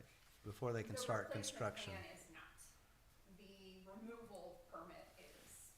So where they're giving you their calculations saying, I'm removing a 12-inch protected tree. Mhm. I will be replacing it with 2 or 3-inch protected trees. Right. Depending on where they removed it. If they removed it from the building or the setback, Right, determines how many they need to replace with. okay, And so they will put, 1 3.5-inch protected species. And so when I look at that application and that application and tree removal permit is issued, that's attached together.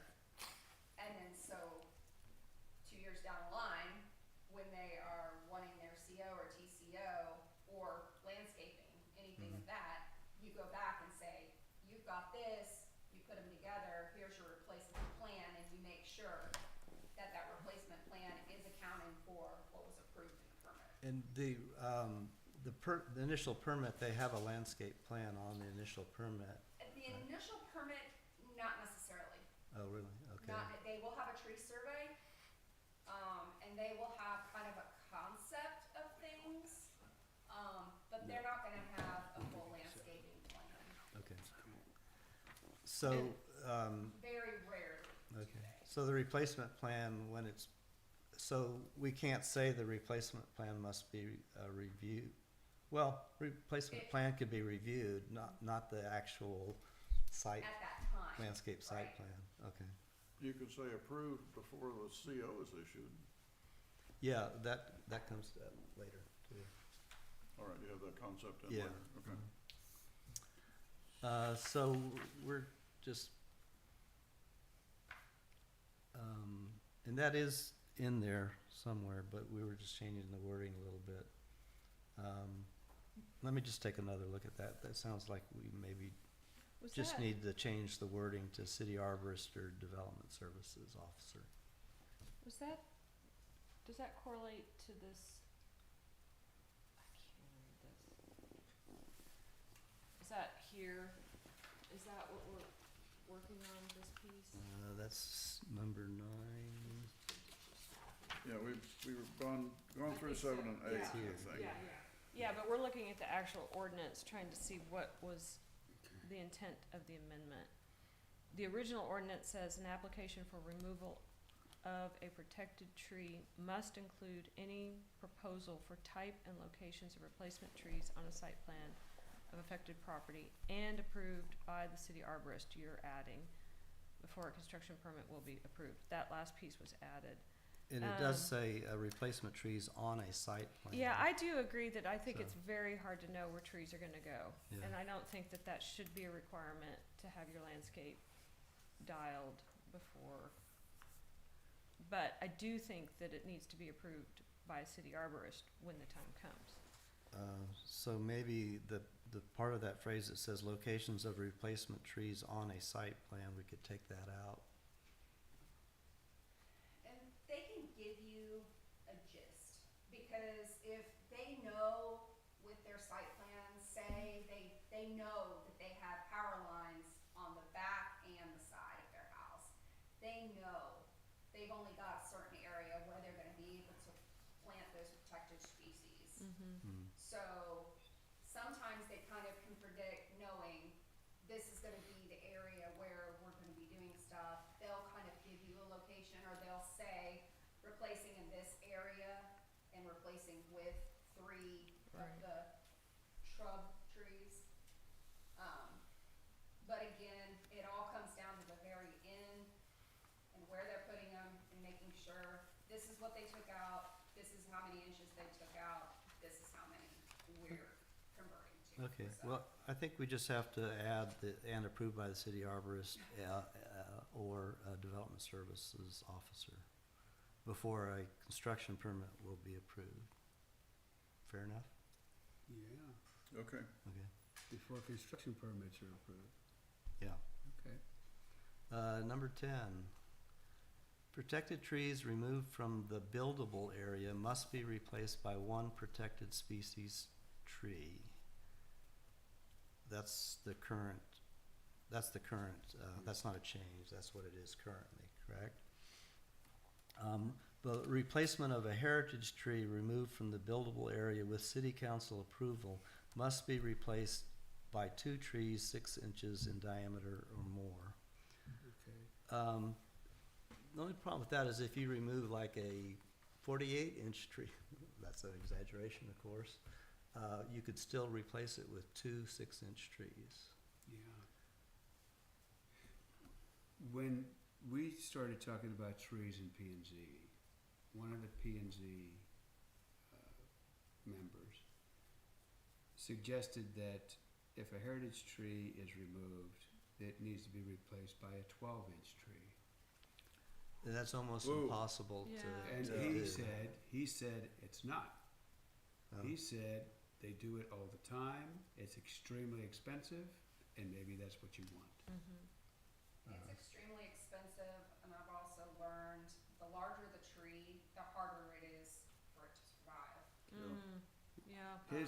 His comment was that they do very well, but I don't, this is Mike Rhodes, and I don't know anything about it. But you do see them going down the highway on the backs of trailer trucks, and they're going somewhere, I don't know what. Well, you I don't see them very many often. 12-inch trees. Is there somebody to talk with, maybe with the university, I don't know. The only person I've talked to is my landscaper, and he said he couldn't do it, and he would check to see whether somebody else could do it. But he said it's not impossible to get 6-inch trees, Right. but it's hard and it's Yeah. very expensive. But maybe we want Well, it to be it expensive. surprised me, the comment surprised me, because I thought 6-inch was almost too much, and then whenever I'm It's bringing bigger this than you out, and he's think. saying, no, a Yeah. 12-inch tree, you can do that. But it'll cost you north of $50,000 to do it. And that will dissuade many people from wanting to do anything like that. The I 12-inch just tree wonder- costs what? A 12-inch tree would cost north of $50,000, Oh, okay, okay? okay, yeah. So, I don't know. I don't really know, I just know that Yeah. it's, But he what Nikki seemed to said say is it, true. and he that said it- it, and he It's said harder, it. it's more expensive, the bigger you go, it's more expensive, and you go down on the percentage of survival. Well, I told him I would take this suggestion to this group, so, and I don't really quite know what to do with it other than to bring it up. What Where, about, where I did the mean, 2 6s come from, Jay? Is that in the, we kind of downsized everything to, instead of replacing 75% of the diameter, which is like 3 trees, for a 12-inch tree, you replace it with 3 3-inch trees. For the heritage, we're downsizing that to 2, and we'll get to that too, 2 trees. So a 12-inch tree in the front yard could be replaced with 2 3. 3-inch trees, okay, instead of 3. That's 50% of the diameter. If you did that, applied that to heritage trees, 24 inches in diameter, that's where you get 2 6-inch trees. Was he suggesting 12 inches for a 24-inch tree? Yes, Yeah, I think that's But, too much. but a single tree. a single tree. And what we're suggesting is 2 6-inch trees. Mhm. Yeah. I think that seems I mean, I get the objective is to discourage the removal. Are we looking at any, I mean, I don't know, other than Westlake, I don't know who's got really tough tree ordinances. Westlake has the toughest, don't you Leander think? had Well, some. what about out of state or some other places in the world? Do we know that people have a hard time with trees, you know, the removal? I mean, I'm not aware of it. I also, totally you know, not.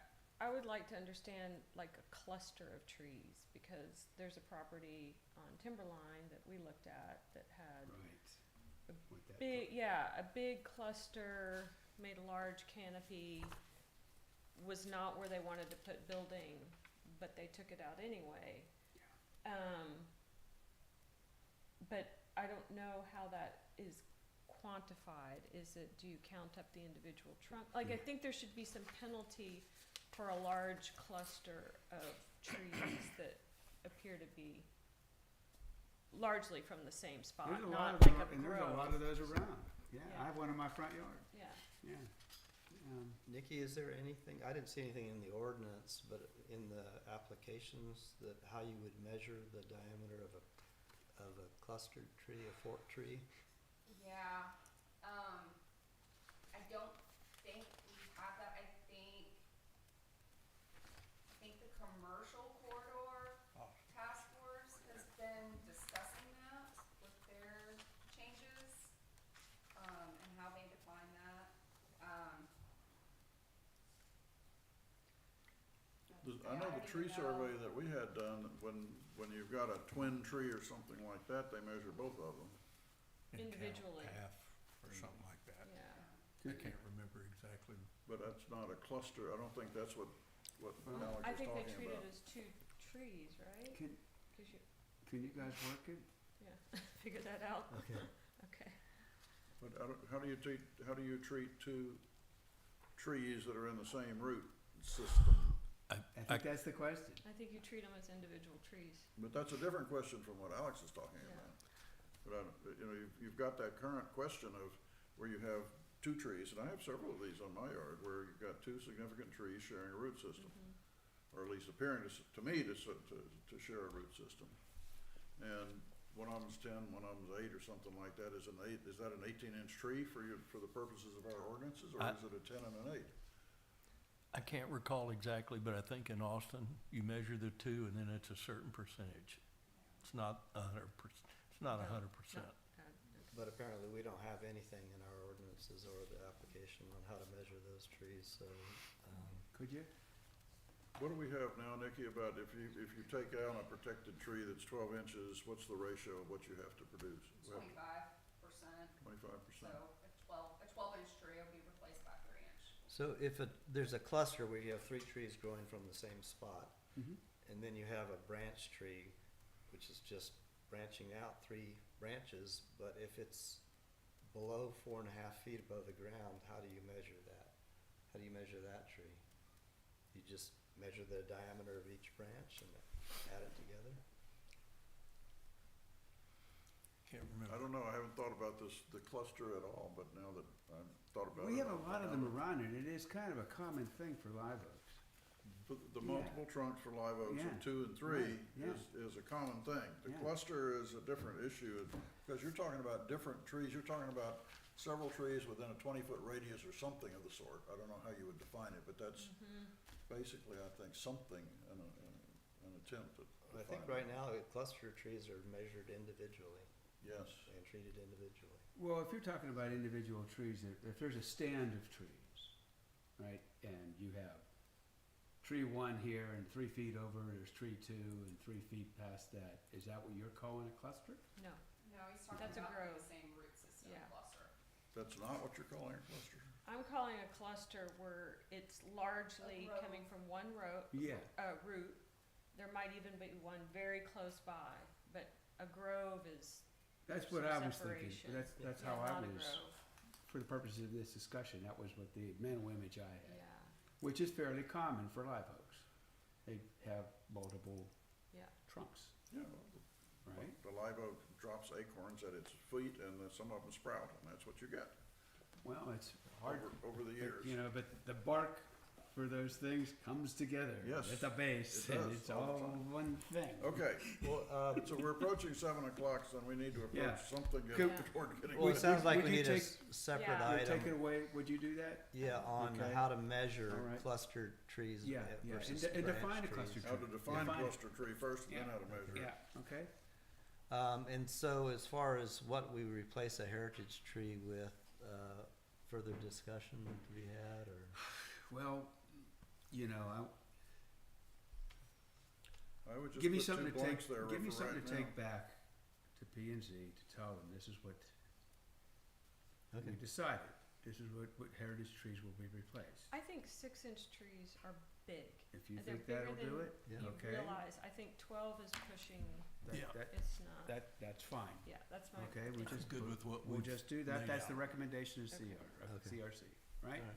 That's cool. Do you want me to try to wrap, or just stop at a point? No, keep going. Okay, number 11, if a protected or heritage tree straddles the boundary between the setback line and the buildable area line, it shall be considered being removed from the setback area if 25% or more of the trunk diameter is in the setback area.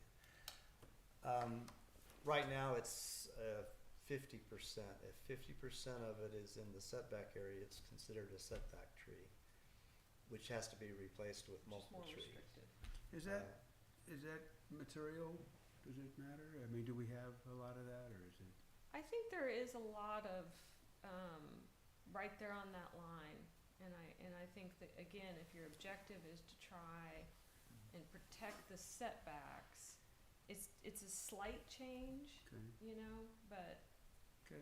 Nikki, are you running across that? Where a tree straddles the border between the buildable area and the setback area? I haven't really. Typically, it's either full on one side or the other, and it's pretty close. If that's the case, people are pretty neighborly. They will talk to the neighbors. But I mean, if it's on the border, typically they'll leave it. No, we're talking about a tree that's on the border between the setback area and the buildable area, not the property line. not the property line.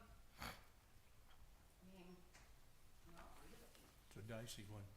Okay, It is. Who's gonna call so you wanna, just leave it in there as is? There you or- go. Yeah, who figures out 25%? Yeah. The trunk diameter, okay, you take a thing around, you get Yeah. your diameter, We could leave it at Especially 50. the tree yeah. survey. We could leave You it could at serve- 50%. I don't know. Well, you guys are changing, it's fine, I mean, it's okay. We're okay with leaving that in, sort of? Yes. See if Yes. it flies? How about, will this be okay? Yeah. Okay. Number 12, an application for tree removal permit must include a tree survey that shows all trees that are at least 12 inches in diameter, 4.5 feet above ground, above Ground level. natural grade, Yeah. and indicate the critical root zone of these trees as well. The only addition there is changing it to natural grade and critical root zone should indicate Adding critical root zone. adding critical Yeah. root zone. Is that the current standard, 12 inches and above, for showing on a tree survey? Yes. Is it my Yeah. tree survey I got on Some 2 of years them ago will had do a whole lot more than that on it. Some of them will do 8, Yeah. but that's our minimum, is what we're asking for in our ordinance as Oh, well. yeah, sorry. Why not ask for 8? Because the only things we're concerned about are 12 inches and above. They Those can- are the protected trees. Those are- Yeah, they can take it down at all the 8-inch trees they want to, Yeah. without a permit. A lot of the time, they will show, will hide a few trees that are on the lot. It doesn't really matter what the size is, they'll show them, because they'll show what they're removing, period. And then of course, then they'll calculate for their replacements based on the 12 inches or greater. Okay, Yeah, I mean, a surveyor's typically gonna use a standard of 4 to 6 inches. Everything above he's gonna survey. okay. Okay. We're okay with that one? Yep. All right. Okay.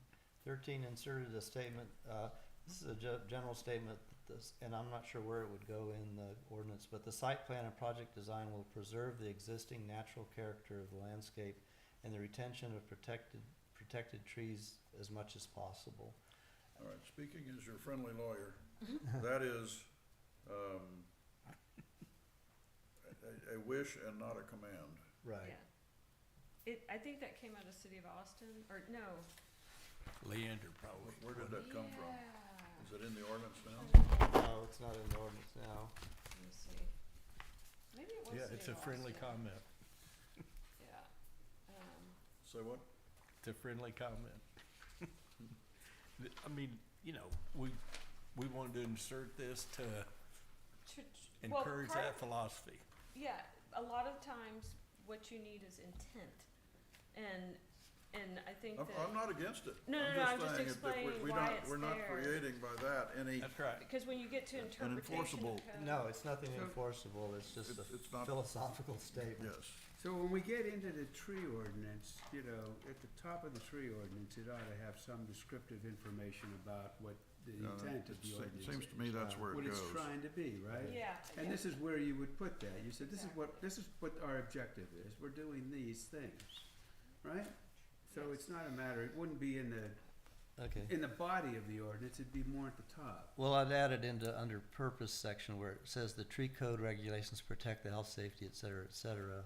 I think, it could be another section that, Agreed, agreed. Okay. Put it in the right spot. okay, so, Good. ABC, okay. Section 107, 369, okay. 14, either increase, this is one where we didn't come to a decision, so this is where we really need your input. Either increase the maximum number of trees that need to be replaced to 10 or 12, or remove this limitation altogether. Currently, the maximum number of trees that you have to replace is 7. That's the number of replacement trees? Yes.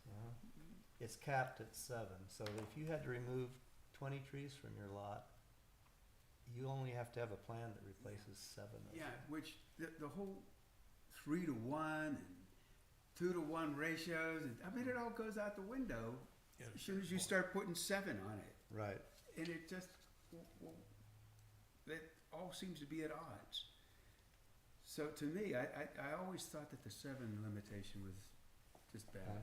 And Where did it come from? Do we know anything about the origin of it? no, well, If we don't know of any purpose behind it or any political, power that wanted it, I then can let's tell you just, this, it went let's just- in after the original authors did the Amy first Patillo drafts was of it. It did- very involved in the, How it tree got in there is a mystery. so all right, I wanna move the shorten 14 to say, remove Yeah. any Reference. to limitation on the maximum number of replacement trees required. okay. How's that work? Now, you know, just for argument purposes, if you have a small lot and you've got a bunch of trees all around your house, you know, and you have to replace 21 trees, you'll never get. But it's a 12, if you have a small lot, how many 12-inch trees do you think you're gonna have? some lots you can have quite a few. Yeah. All with right, the but smaller what we're talking houses. about is the number of replacement trees, not the number of replaced Well, they've trees. got So all make these sure we talk trees. about Well, a tree has to delete have a lot of the space maximum, in it. delete any maximum on number of There's no place to put, replacement trees required.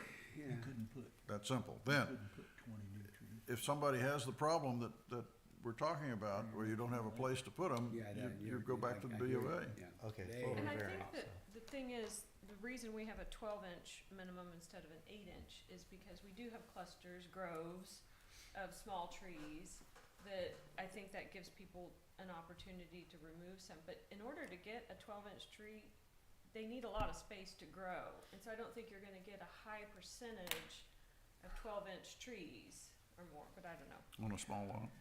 Yeah. So we're, I think, in agreement to remove the limitation altogether, Yes.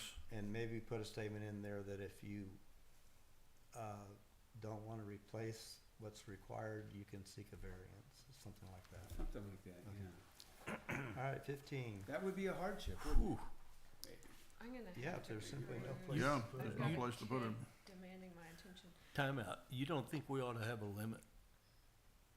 Man, Well, If you had to that was the I purpose just- of my asking, where did this come from? Somebody thought at some I point we just- needed a limit. look, there's a house next door to Dave, there's a house across the street that they removed a reasonable number of trees, and when you look at their house currently, it is, the lot's loaded with trees, okay?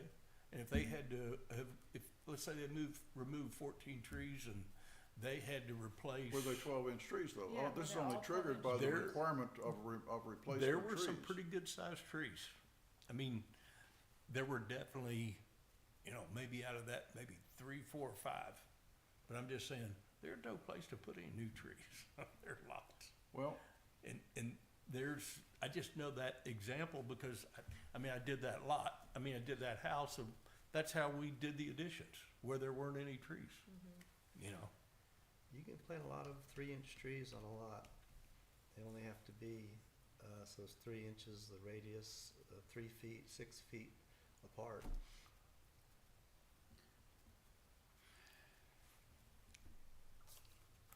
Go for it. Well, as you said, unless yeah, we, we can put, we could request variance.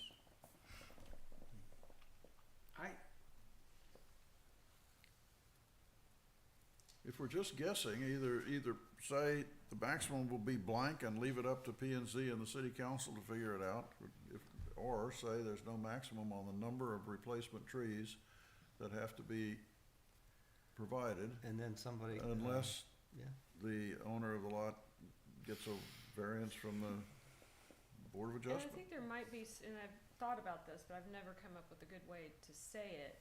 For the lots that do have a high percentage of trees versus the lots that really don't, yes, they should be allowed to take some of the trees, you know, some additional percentage. And for the lots that don't have a lot of trees, we really don't want them to take what's Well- left. So, I don't know how you work that. Well, I guess when you guys started working on this, I threw out one note that said, we have a 3-to-1 replacement ratio. And I guess you guys ratcheted it down to 2. that's the next item. And I was thinking, just for this reason, wouldn't a 1-to-1 ratio make more sense? What if it was something like, if past 7 trees, it was a 1-to-1 ratio? What if you ratcheted it, tiered it up in such a way as the first 3 trees have to be replaced 2-to-1? The second 3 trees have to be replaced 1-to-1, or something like that, That means you could replace a nice big 12-inch oak with 1 3-inch. Well, to Duke's point, if you've got 50 of them, and 20 of them are in the way, you got a real problem. So, and I don't know if we have any lots like that, but I mean, in the extreme case, is it even possible to do it? That's kind of how I look at it. What's possible? Are we gonna lose quorum if I have to leave? Yeah, it's not about quorum. We can continue, but I think that we need to have a discussion. Yeah. So we can adjourn. We're only committed to 2 hours, and it's cool. Well, unfortunately, yeah, You know, my husband's out of And- town, so I've gotta go. I think this is great. There is some homework to do. All right, and we'll just pick this up on Two weeks. item number 14. We're on to 15, I think. I think we're still on the currently 7. No, we're still on 14. Okay. My suggestion has not been approved, or at least I didn't think Yeah. it was. So can we do that? Yep. And if anybody has any suggestions, you can either send them to me or send them to During Jay, I guess, instructions directly. to the I'm not supposed to do that, but Tree protection it anyway. during construction. I think that's, item, All right, I'm committed to be out of town this item weekend and maybe 16. Monday, so getting the building height and setback group together is, continue to be a problem, but not purposefully. All right. Well, next week we'll do it. You're gonna make next month completely available to the building, the height? A good part of it, I think. I think I'm through with my Globetrotter? other outside projects. Motion to adjourn. All right. Oh, okay. All right, well, it is 7:05, folks, and I'm going to, Move to adjourn. I make a Second. motion that we adjourn. Third. Fourth. 7:05,